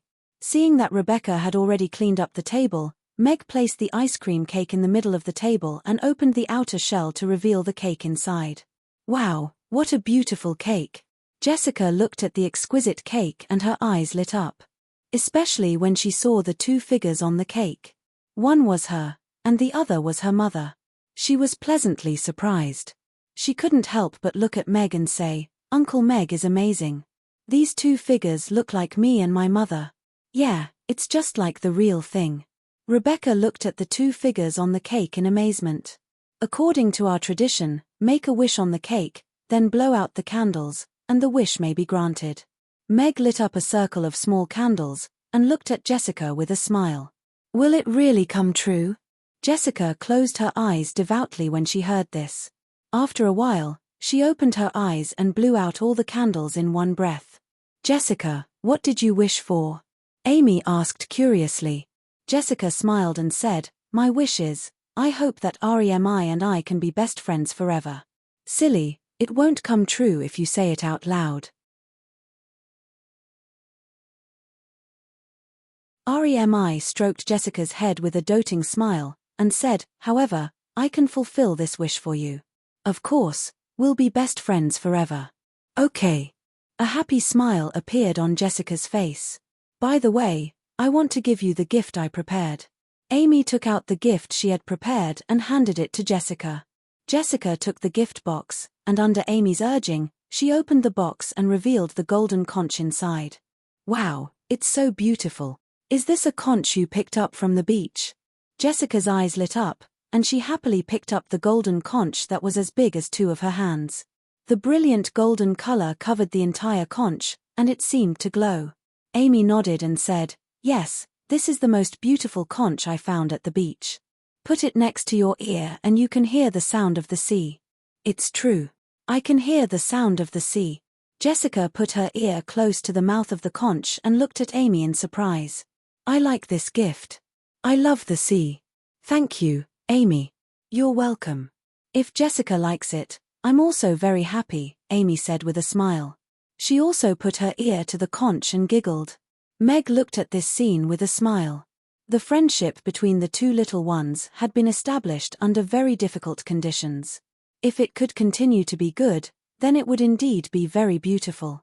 After removing the candles, Jessica and Amy cut open the ice cream cake together. The two little ones ate the cake happily and talked about happy things that belonged to children. Rebecca silently looked at Jessica, who was full of smiles, and her eyes were slightly red. "Mrs. Rebecca, are you used to working in Suede?" Meg asked with a smile. "Yes, Miss Gloria is a very kind boss. Working in Suede is the happiest job I've had so far." Rebecca nodded. Meg looked at her unconsciously overflowing smile and could tell that she really did like this job. After staying at Jessica's house for nearly 2 hours and waiting for the two little ones to have fun, Meg finally left with Amy. "Father, I'm so happy today," Amy said happily as she lay on Meg's back. "Then Father will accompany you to play more often in the future, okay?" Meg also said with a smile. Carrying Amy on his back, they walked out onto the main street. It wasn't easy to see a carriage on the road. "Okay." Amy's eyes lit up, but she thought for a moment and shook her head. "No, if that's the case, the uncles and aunties who come to eat will definitely be very sad. If I monopolize Father, then they won't be able to eat delicious food. It's okay, Father will strive to spend more time with Amy in the future." Meg felt a little guilty. With the restaurant and all sorts of other things combined, he was always so busy. He really didn't have enough time to accompany Amy. "It's okay, as long as I can eat Father's delicious food every day, Amy will be super happy," Amy whispered, her voice full of satisfaction. Meg continued to walk forward with Amy on his back. They walked past several intersections, but they still didn't see a carriage. "Help! Help!" At this moment, a shrill and frightened female voice suddenly came from an alley to the side. "Father, it seems like there's a bad guy bullying a big sister over there." Amy straightened her body, looked around, and pointed to the alley on the right. "Then let's go take a look." Meg also confirmed the direction of the voice. It was the dark alley on the right, and he quickly walked toward it. The hurried and frightened female voice went in a direction far away from them, as if she was running away, but also as if she had been kidnapped. Book Guesthouse Reading Website. You're tuning in to the Dreamy Chapters YouTube channel. We're so grateful for your support, and don't forget to subscribe to join us on this incredible journey through captivating stories. Your generosity through donations truly makes a world of difference, as it's the primary source of revenue that allows me to expand and enhance this channel for you. Thank you from the bottom of my heart for being a part of this adventure.